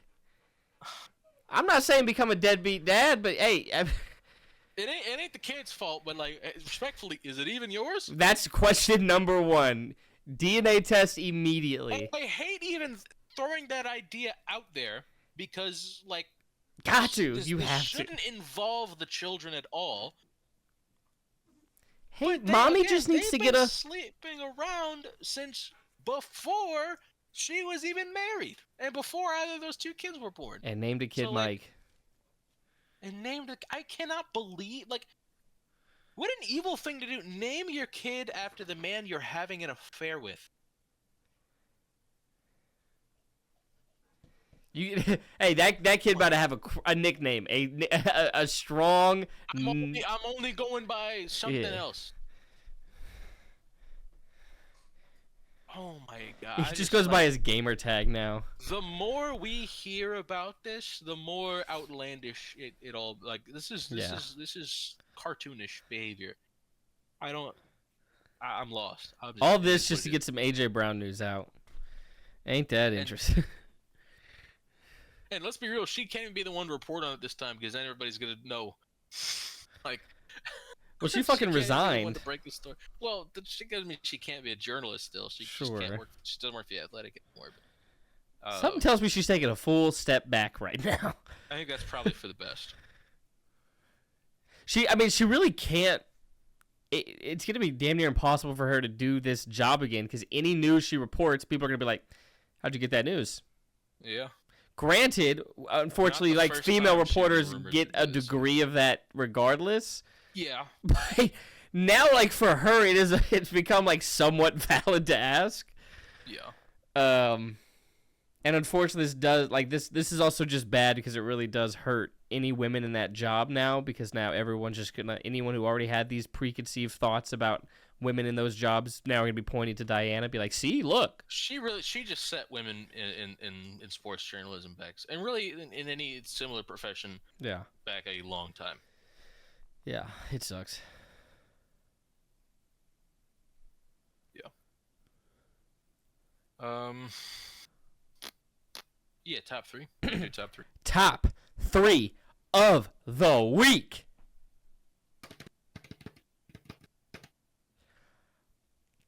Teams of ours, draft picks. I'm thinking from the mindset of in the moment. In the moment, the draft pick in the moment. Because obviously with hindsight, things change. But I want to look in the moment. Because then also we're just kind of, besides maybe a few exceptions, then you're just talking about your team's best players of all time, and that's not as interesting as specifically draft pick. So in the moment, the draft pick from any of our favorite teams, and how we felt in that moment. I'll start us off with my honorable mention because I didn't watch this pick happen live because I didn't think it was on the table. So this is when I was just starting to get into sports in general. And I was listening to like some of the pre-draft stuff for the NBA, and I was like, okay, Luka is who I would want, but we have the 5th pick. No way we get him. I don't even think I knew when the draft was on. Like I had just barely started getting into basketball, so I didn't watch the draft. And I just like opened my phone and I'm scrolling. I forgot, I must have been scrolling Instagram or YouTube, and like I think it was YouTube, and it said like how the Mavs got Luka and the Hawks got Trae Young, and I was like, what? How? What the fuck? And I clicked it, and and then that man pretty much made me fall in love with the sport, and then not through his actions, but him being involved in something broke that heart. And another white boy has been slowly starting to piece it back together for me. True. White Hoopers. Rookie of the year. Rookie of the year. Shout out Cooper Flagg. Hey, Cedric Coward got a vote. We take it. We take it. We take those. Vote. We take those. Absolutely, we take those. It was a close 1-2 finish. Con Nope. Fuck out of it. Yeah. Well, he won more. They were in the play-in and they didn't make the playoff. They were in the play-in. Well, it's not like he was a fucking contributor on a 3rd seed. They were the 9 seed and like fucking didn't make the playoffs. But anyways, Khan was great. I would have been overly mad if Khan had won, but I think they got it right. Like Flag definitely should have won. But anyways, your number 3. I got an honorable mention as well. Oh, okay then. Like this one's odd. The reason this is an honorable mention is because I actually didn't really love the pick in the moment, and that was Jeffrey Simmons. Oh, okay. So, this is honorable mention. Yeah, so it feels crazy saying it because I wanted receivers so bad with that pick. We ended up drafting AJ Brown in the next round. Those are 2 Hall of Famers in Jeffrey Simmons. I probably should have reacted better to the Jeffrey Simmons, but yeah, but obviously. I don't mention him just because of how incredible he's been since getting to the league and like value they got considering he tore his ACL prepping combine, so they got to get him a little later. So it's just like from that sense, I think it's a worthy honorable mention. But yeah, that's why it's not top 3. It's not one that I loved when it happened. Your number 3. My number 3, and this one's. If I lump in the draft lottery as well, it makes it a little better. But my number 3, I'm going to go with Paige Beckers for the Dallas Wings. The excitement more so came from the lottery itself because we knew who was going number 1, and seeing us win that draft lottery, getting Paige was awesome. But like getting a generational superstar on your team is always going to be a positive. And like. Knowing what she was, I like her personality a lot. Like I think she's very entertaining, on and off the court. So just getting like this complete face of the franchise, on the court, off the court, was huge, and it became a little funnier because it got paired with something I'll talk about later. Because these drafts and draft lotteries happened very close to each other, like a couple months apart. Within the same sport, just different genders of the sport. But it got paired with something that made it even better, even more interesting. I figured that one was coming up. Yeah. At the moment when she got drafted, I was like, Luka Doncic and Paige Beckers? Dallas is a basketball town. And then things changed. But then things got back on course. Yeah. Well, but anyways, yeah, that's my number 3. Paige Beckers to the Dallas Wings. Your number 3. So, I didn't watch the lottery this year, but I know Memphis had a protected first rounder. The protection was like a top 10 or top 8 selection or whatever. It might have even been down to top 5. I don't remember. I know this might have been the year it was down to top 5 because it might have been a greater protection the year before. So we were at risk of losing our first round pick. I know that. And not only did we not lose our first round pick, we went all the way up to number 2 in the lottery this year. And this was a year that had Zion in it. And, obviously Zion was going number 1. Right. But, there was another prospect in this class. It was a 2-year college player out of Murray State, point guard, by the name of Demetrius Jamel Morant, who would have gone first overall in many, many different seasons. Sure. A lot of different draft classes. And he had his supporters that year. Yeah. Well, frankly, he's had a better career than Zion, I would say. So, they've both had the injuries, and but when on the court, I do think the highs have been higher consistently. Definitely, I definitely agree with that. Yeah, he's had better overall seasons when he's been healthier, I think, than Zion. Repost if you're a true Zionist. I have no idea what his future is in Memphis. Certainly up in the air right now. It's not looking good. During the season, I do frankly expect him to be moved this offseason, and we'll see what that return gets us. But we still have those first round picks from the Bane trade, of course. So if we trade Ja, we could have 3 first rounders this year. You could do a lot worse than 3 first rounders. Especially this is a good class. Consistently Memphis tends to find talent pretty well. So, drafted Cedric Coward last year and certainly got a lot out of him, especially where you drafted him at. So, I'm gonna spin the draft lottery, sim the lottery. When I spun it the first time, it was I think Dallas number 1 and Memphis number 2. The only time I've ever spun it. So I wouldn't like this because Dallas got number 9. but no bullshit. First spin, Memphis, number 1, those. Baby. The only time I've ever spun the Tankathon lottery, I got Memphis number 2 and Dallas number 1. We Obviously, take that. I'll take. Yeah, we take that. It would be really fun if we're both top 3. That would be huge for the two of us. Well, me and fucking Gabe had that last season. We were 1 and 2. We can run that. We can go 1 and 2. I'll even be the 2. I'll be kind. Who is the number 1? Is it Debonsta or is there like a competition? Like this one feels a little more discussion? Open. I think it's a little more open. I feel like it's like 3 guys in a legitimate discussion. Yeah, I think is what which is fun. This one, which is why I just say, hey, just give us a top 4 pick. I'm not even gonna be greedy and ask for 1. Just give us top 4, baby. Let me look that up right now. Darren Peterson, Kansas. Mm-hmm. Who's the Duke guy? Cam Boozer. Yeah. Okay. His dad played. Caleb Wilson and Darius Acuff Jr. as well. I've seen. But Darren Peterson and AJ Debonsta are some of the ones that I've seen. Yeah. So, I like Debonsta a lot. Just watched him. The BYU of it all, however, does make me not want to take him. So, fuck it. Darren Peterson or Cam Boozer it is. I don't know. Can't usually go wrong with Duke guys or Kansas guys for that matter. So, yeah, makes sense. Makes sense. Speaking of Duke guys, my number 2.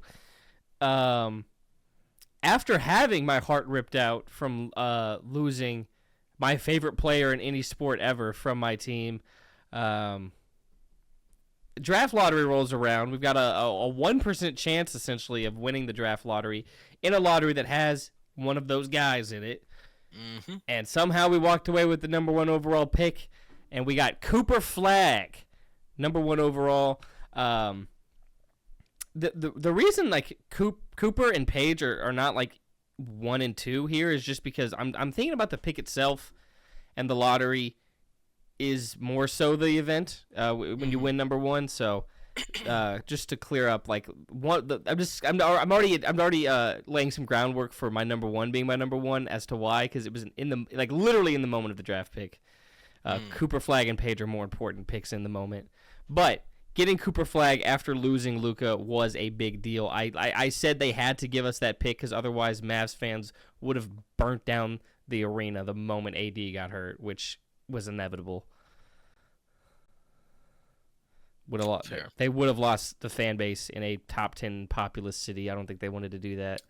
Yeah, I 100% believe that was one of those drafts. Every so often, Adam Silver makes the boss call. Yeah. I have no shame in saying, yeah, I think Adam Silver made the boss call. And you know what? If ever there was a year to do it, they lost Luka. Let's give him something to sulk up with it. Yeah. Let's soften the blow a little bit. Give us a 2-way star. Okay, hold on. Yeah. Now we think defense matters. We were like, hey, offense matters more, guys. And now we're like, you need to play both sides of the ball, right? Luka's entire tenure, it's like, look, man, first of all, the defense ain't even that bad. Second of all, it really doesn't matter.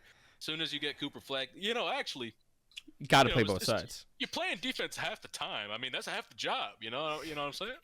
Yeah, generational switch up on basketball discourse. All of a sudden. No, he's not getting blown by. He's funneling to the big man versus, hey, our guy's locking up your favorite player. This is baby Kawhi, right? All right, play. Yeah, crazy switch up.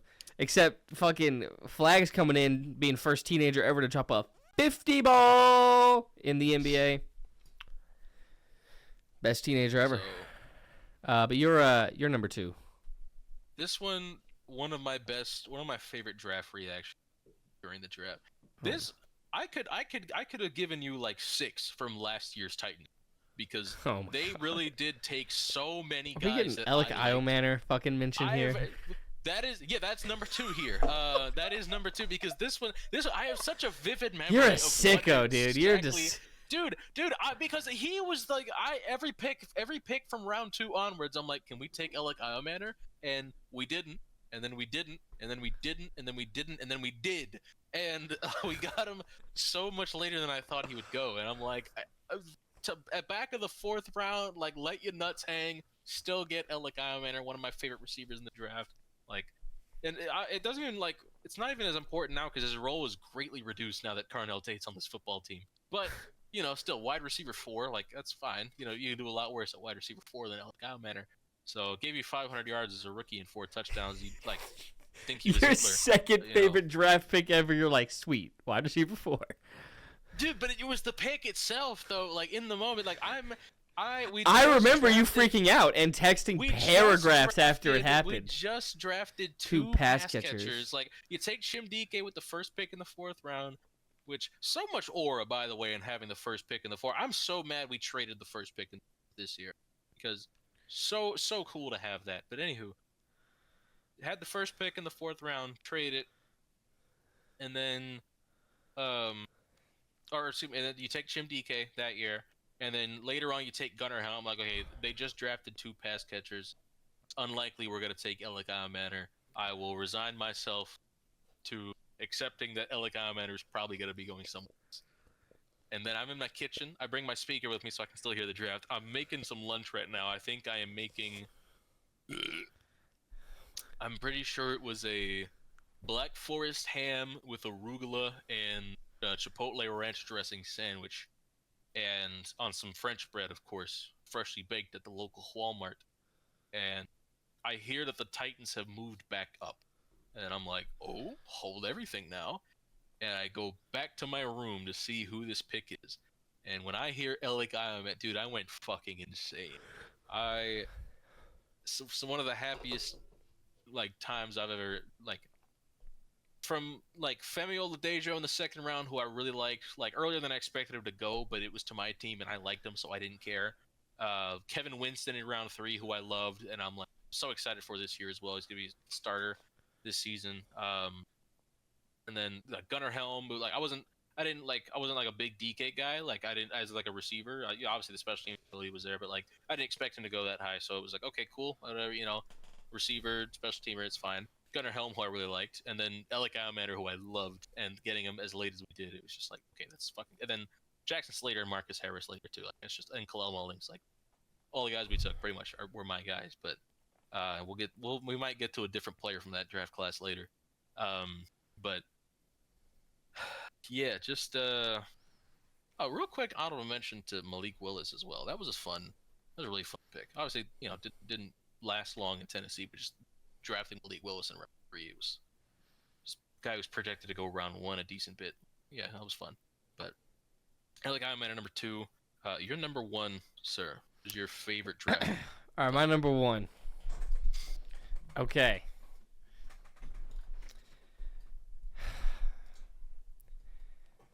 Positional value is talked about a lot.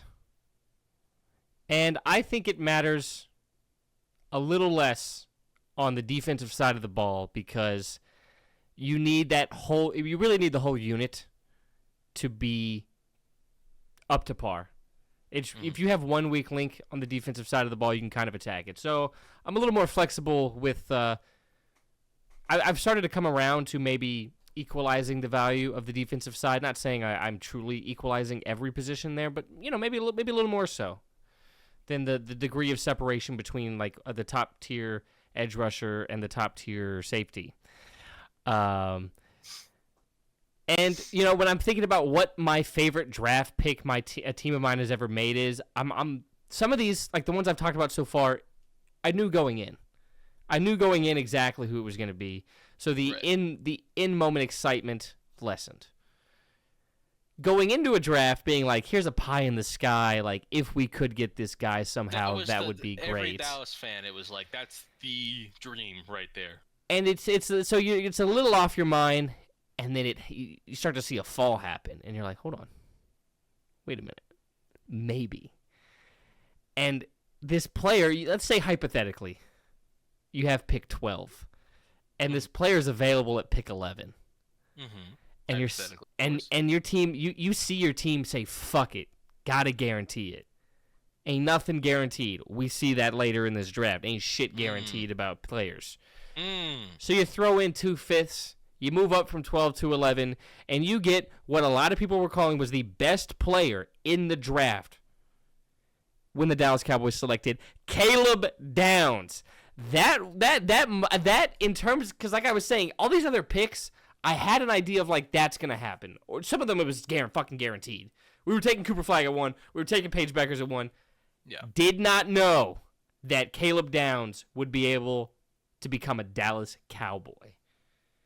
And it fucking happened, and I got to react to it with my best friend on the call, live streaming it. I had some fucking Wingstop there. It was a great fucking night, and it was a great pick, the best pick I've experienced as a fan. This is the greatest pick. Never seen a better pick.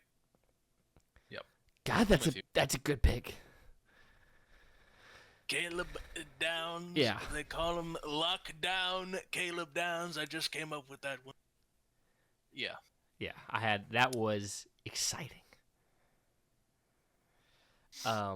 Your number 1, your favorite pick.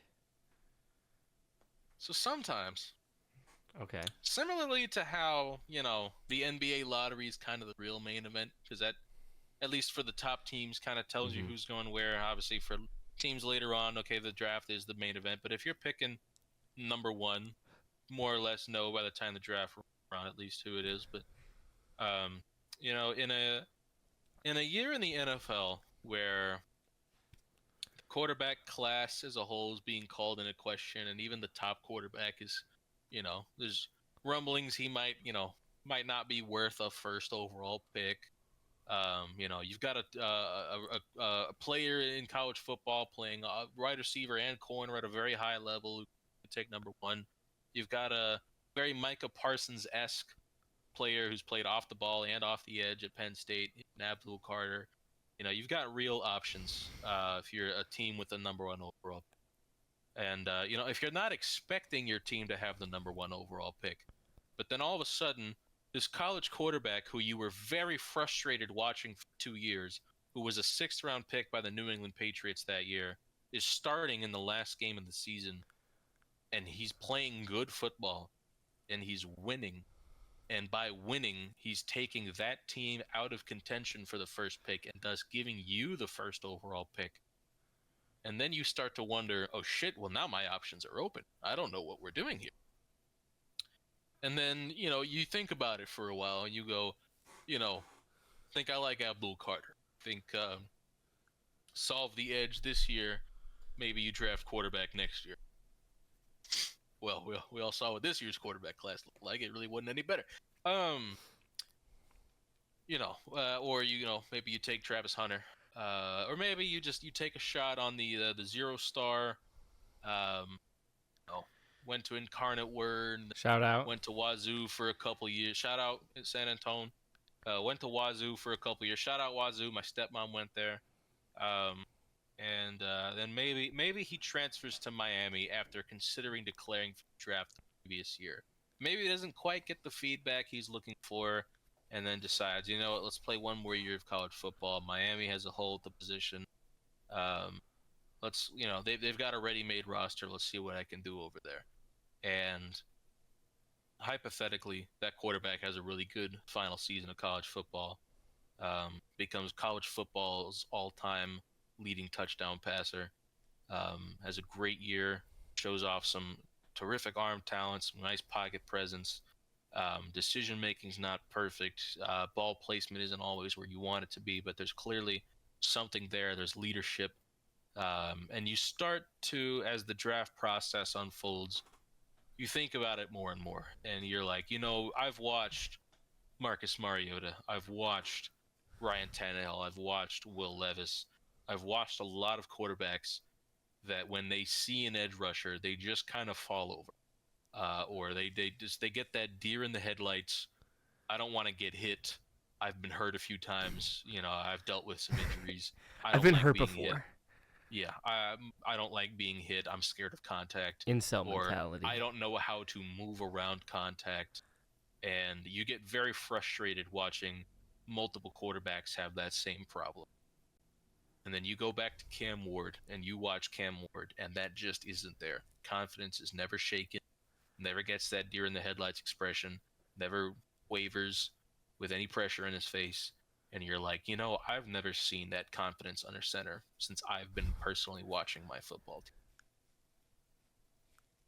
I want to see that confidence under center for my football I want to see a guy not afraid to stand in there, take a hit, and deliver. And then the combine rolls around, and once the combine is over, the consensus around reporters, around league circles, is that no, Titans really like Cam Ward, and they seem pretty sold on him being the pick. They think he can be a franchise quarterback. You're like, okay, hell yeah, let's do this thing. And then finally get to draft night, and then it finally sets in. This is real. It happens. Cam Ward walks on that stage, and tears in his eyes, and I mean, he wants it, and he wants it real bad. And then you go watch his vlog afterwards, where he's crying, hugging his whole family, hugging Mario Cristobal, hugging his agent. Pretty sure one of his high school coaches was there. And, knowing he had to go from basically unrecruited out of high school to being the number one overall pick in the draft in the span of 5 years, how much work he had to put in, how much work he still has ahead of him, really, to make the most of his career. But everything you've ever heard about him, what kind of guy he is, how he carries himself, how he prepares himself, first guy in, genuine first guy in, last guy out kind of guy, the kind of guy they have to tell to go home because he's in the building so goddamn often. They're like, Cam, go home. You're like, we will, it'll still be here tomorrow. Like, get some rest. And it's a reality. Even if you know for 2 months that it's going to happen,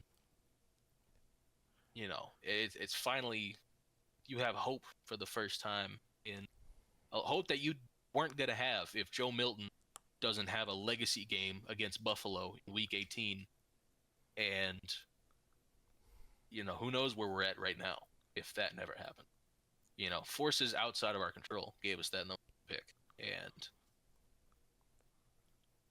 a quarterback I cheered for in college for 2 years frustrated the shit out of me because he couldn't stop overthrowing some talented wide receivers, and it really, really bothered me. But yeah, just very, yeah, it just didn't feel real until I got to see it happen. Cam Ward was my quarterback, and it's still like, so much belief. And now he's got some weapons. Yeah, now he's got some fucking receivers, man. And like the one thing the Titans wide receiver room was really missing last year was ball skills. Alec Alamander, as much as I love him, led the league in drops. Jim does not have the biggest catch radius in the league. Ridley has never been a contested catch guy. And they didn't really have anybody in the receiving room worth even mentioning after that because Bryce Oliver was hurt all year. Van Jefferson was terrible. As soon as I saw Van Jefferson drop that pass in the preseason, I knew we weren't getting shit out of him that year because that throw from Cam against Atlanta in the preseason was fucking absurd. He made quite a few absurd throws that Van Jefferson or somebody else couldn't hold on to. I do not have a single fear about that whatsoever with Carnell Tate. I cannot wait to see Cam deliver the prettiest football you've ever seen to a receiver who simply just does not drop the ball. That's what this team needed, was a guy with a big catch radius and elite ball skills who will go up and get it. So I'm just so fucking excited for his career, for this next season, for just, easily my pick for my favorite draft pick of all time, just because so much had to happen for us to get there in the first place. I mean, first we had to get the pick, and then we had to, organization had to discuss it, really agree that was the direction they wanted in. He had to have a great final season at Miami for them to have that belief in him, because he was a projected second, third rounder the year before had he declared. You don't see a ton of day two quarterbacks anymore, but probably would have seen one there. So him choosing to go back to school instead of declaring where he absolutely would have been drafted. I just love it. And I really do. And yeah, shout out Cam Ward, man. I fucking love Cam Ward. I'm gonna watch some Cam Ward highlights when we're done here. Yeah, that sounds like a good idea, man. I mean, the emotion behind that. God, I fucking love Cam, dude. I could tell, dude. I could feel it.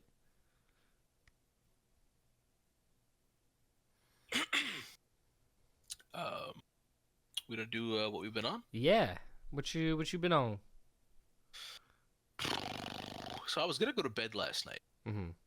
and I'm watching reels, and I see a clip of a game called Kerbal Space Program. And then I'm remembering I bought Kerbal Space Program like 2 months ago for like $5.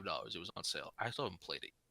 And it's this game where you're building rocket ships and you're flying to space, and you get to design different. There's a lot of like actual astrophysics in the game, and it's the physics of it are supposed to be realistic. So you're building rockets with, you have to keep in mind heat.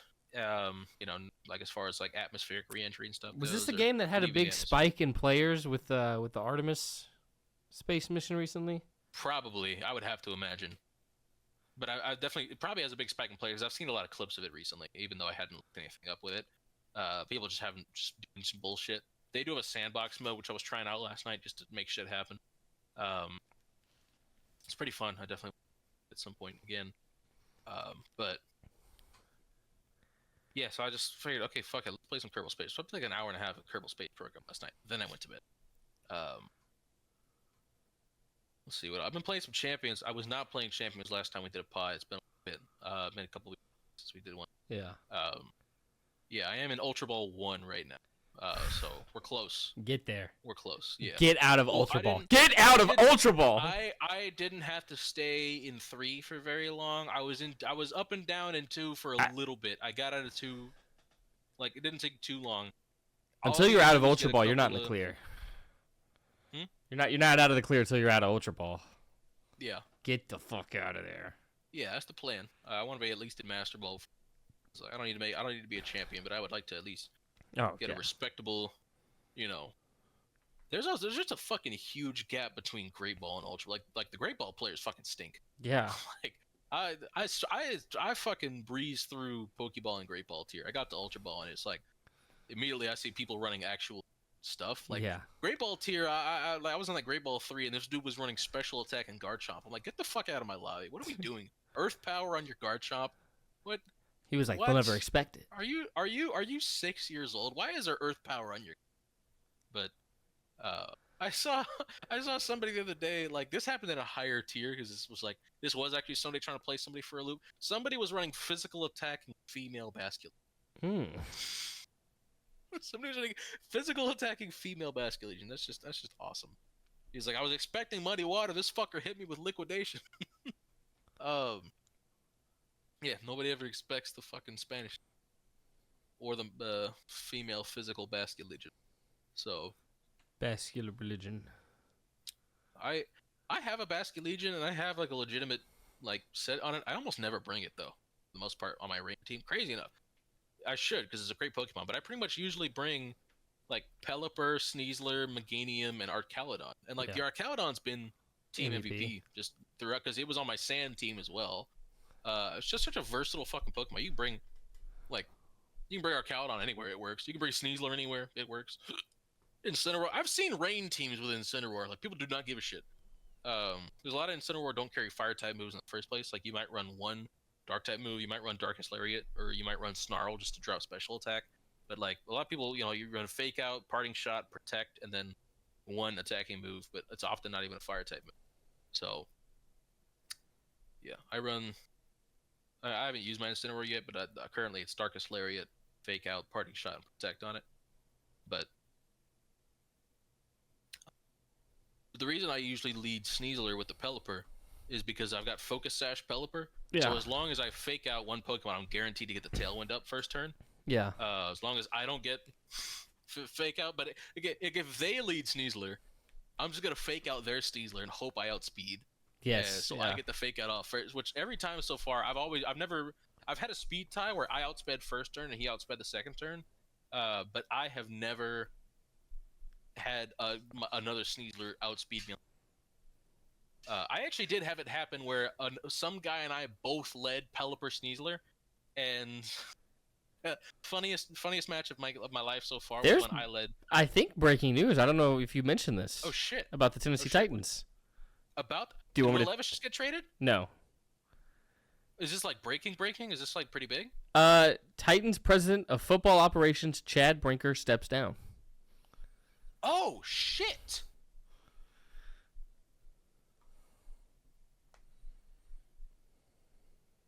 Whoa! I gotta read the statement.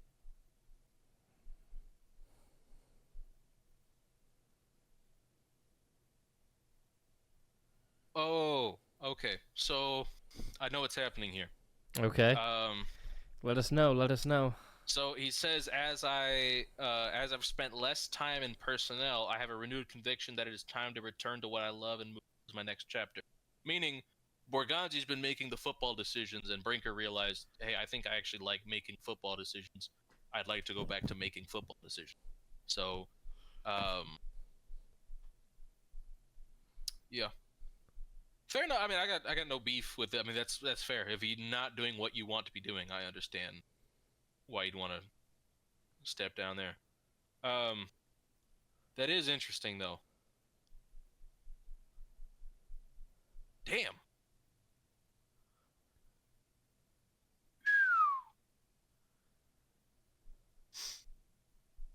Okay, interesting. Interesting. Very interesting. I don't think that changes much organizationally, but I mean, it's not nothing. I mean, he's a very Cute. very talented dude. He's got his own patented models, I'm pretty sure, and like he's got shit that like when he leaves organizations, they're not allowed to keep using, like stuff that he's invented, like process wise, like analytic tools or whatever. Like he's got his own patents, and like organizations are not allowed to use it when he leaves. Baby. That shouldn't change much for this season. It'll be interesting to see the approach to like the draft and free agency and stuff next year. Also, big salary cap guru as well, and he did a great job with the salary cap. So,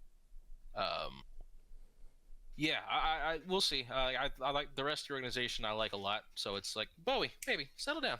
Hey, Bowie. Thank you. That's big. Yeah. Immediate reaction. Yeah, live reaction pod. But yeah, I did led Pelipper Sneasler when some other guy led Pelipper Sneasler. Really funny.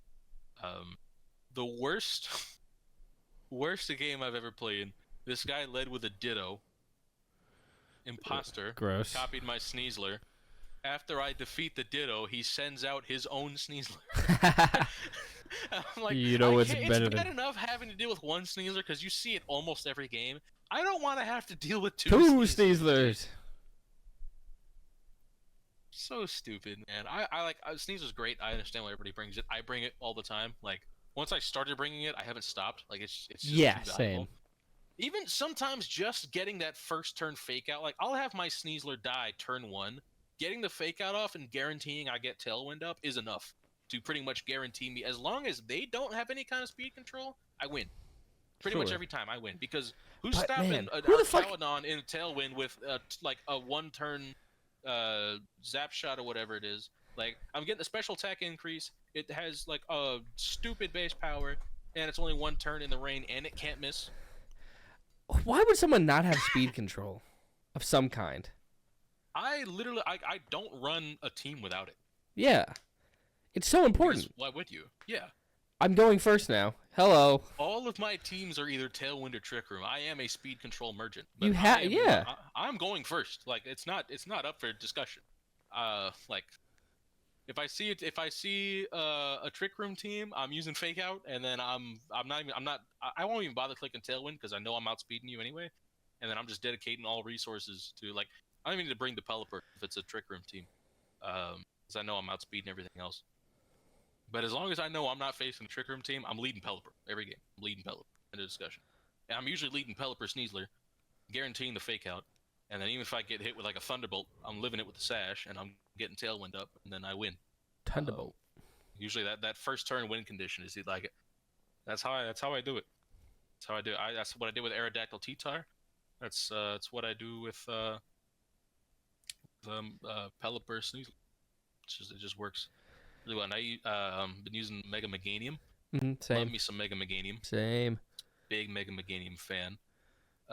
Take this Dazzle Gleam, bitch. It's happened twice for me now where after I've had my Pelipper in, somebody sends out a Frostlass, and like it's a very like the team that Gabe runs is actually very common, like the Mega Frostlass with the Garchomp and like the Basculegion and shit. I see it a lot, and I've had it happen twice now, where somebody has had their Garchomp out next to their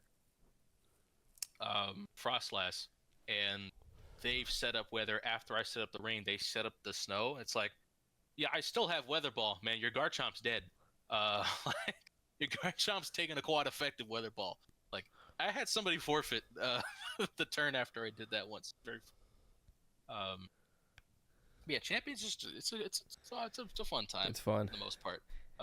I gotta find some in-person plays out here. Absolutely. What else have I been on? I think that might be mostly it. Been listening to a lot of music just because I got some new headphones. So,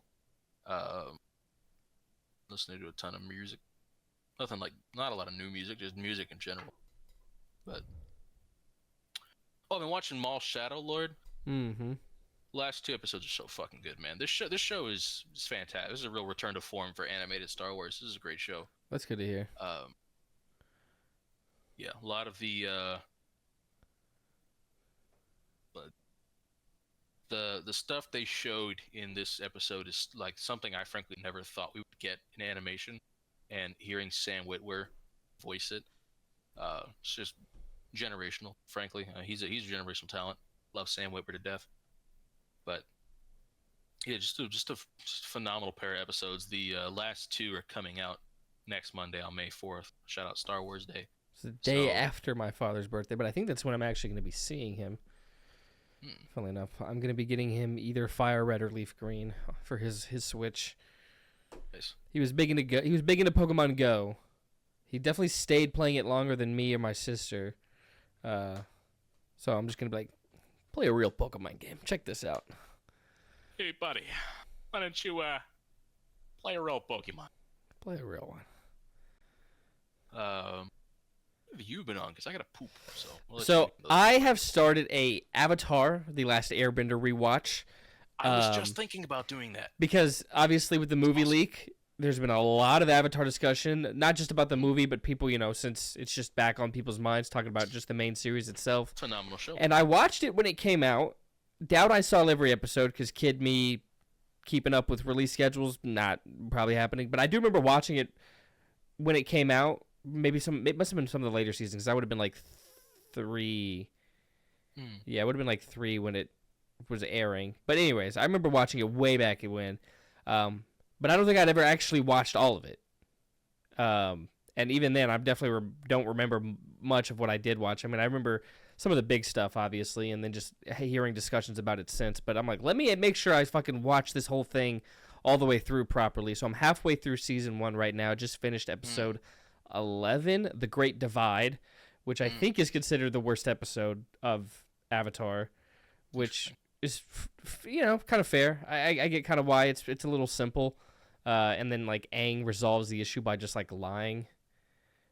I don't know. But this show's so great. Like, calling something the worst episode of it isn't overly an insult. It's like people say the Hell episode is the worst episode of Invincible. It's like, okay, it's a fine episode. Like, that's fine. I don't know. I was bored with that. I mean, I told you, like, I went to go put up laundry halfway through it and then forgot I was watching the episode. Like, that one was boring as hell to me. I get it.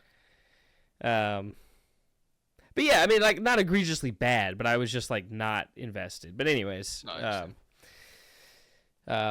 yeah, so I'm halfway through season 1. It's great. Because one of the reasons I wanted to watch it again is because I saw some discourse about the parentification of Katara, and like some of the discussion about that. And this guy was like, she's overbearing and bossy, but motherly. If you view that as motherly, I might say something more about you. And he just made the point that, especially early on, like within the tribe itself, like Sokka is more so having to act in a more parent-like role, especially to some of the younger kids there. And watching it back, I was like, yeah, I'm not really seeing much mom from Katara. As somebody who had, like, an annoying sister, I see that. I see that for sure. That's present. But yeah, I think because like anytime, because it's such a common thing to do, maybe like you just see one woman in a group, you're like, they probably treat her like a mom, and I don't think that's really the case with Katara. Like, I think it is brother sister vibes between her and Sokka and Aang. If that's how Aang looks at moms, we got a big problem because he's not looking at her like I look at my mom. I'll tell you that right now. Big problem. But yeah, obviously the show's fucking, all time great, and it's been living up to it. But that I've been playing Champions. I just made a Trick Room team. It's like 3-1 right now. For Riggeraff, Mudsdale. That's been the vibe. Tried to get Skeledirge on the team, but it just didn't quite fit. It's probably not quite slow enough, maybe, for a Trick Room team. Not for dedicated. It's really good as what it's really good for is on my other teams, not Trick Room teams, Tailwind teams. Although I do have a Tailwind option for that team because I just in case. But what Skeledirge is really good at is going up against Fake Out plus Trick Room setter teams. Because he is slow. Like, he is slow where, like, maybe you're not going first, but a lot of times you're going second. Yeah. Against these Trick Room teams. Trick Room has negative priority as well, too, though. Yeah. So it's like, if you're trying to prevent a first-turn Trick Room, you can't get fake out. And Trick Room will always go last. So Trick Room's... So I usually get a... Psychic-type Pokemon that set it up, too. So I'm getting a Torch Song off. So I've got a boosted special attack usually against them. But more importantly... So like I said, it's slow enough where, like, it's not going maybe first in Trick Room, but it's going second. And the biggest thing, the reason why I specified Trick Room plus Fake Out pressure is Skeledirge can't get faked out because it's a ghost type. So it's really good at just like, okay, I know you're faking out. Either you're not going to use Fake Out or you can only fake out my other Pokemon, so I protect that other Pokemon, get a Torch Song off with Skeledirge, boosted special attack. And okay, sometimes Trick Room helps me out. Also, Torkoal, popular in Trick Room. Not effective. Its main moves are not going to be effective against Skeledirge. And it was also good. Like I was having trouble with Farigiraf, Mega Blastoise teams, so I put Solar Beam on Skeledirge, and threw in. I would see the Blastoise, and I countered by throwing in both Charizard and Skeledirge, and would go Mega, have a drought, and it's like, all right, either you're taking a fucking Solar Beam one way or another. Right now, you're taking a Solar Beam one way or another. Right now, with Skeledirge or Charizard on the field, you're taking at least one. But yeah. So yeah, that's been fun. But I think that's it for me too. That's it for you. Word, yeah, I think that's it. All right, then. Thank you guys so much for watching. Go ahead and like the video, comment anything down below, and subscribe to keep catching these. And as always, keep gaming.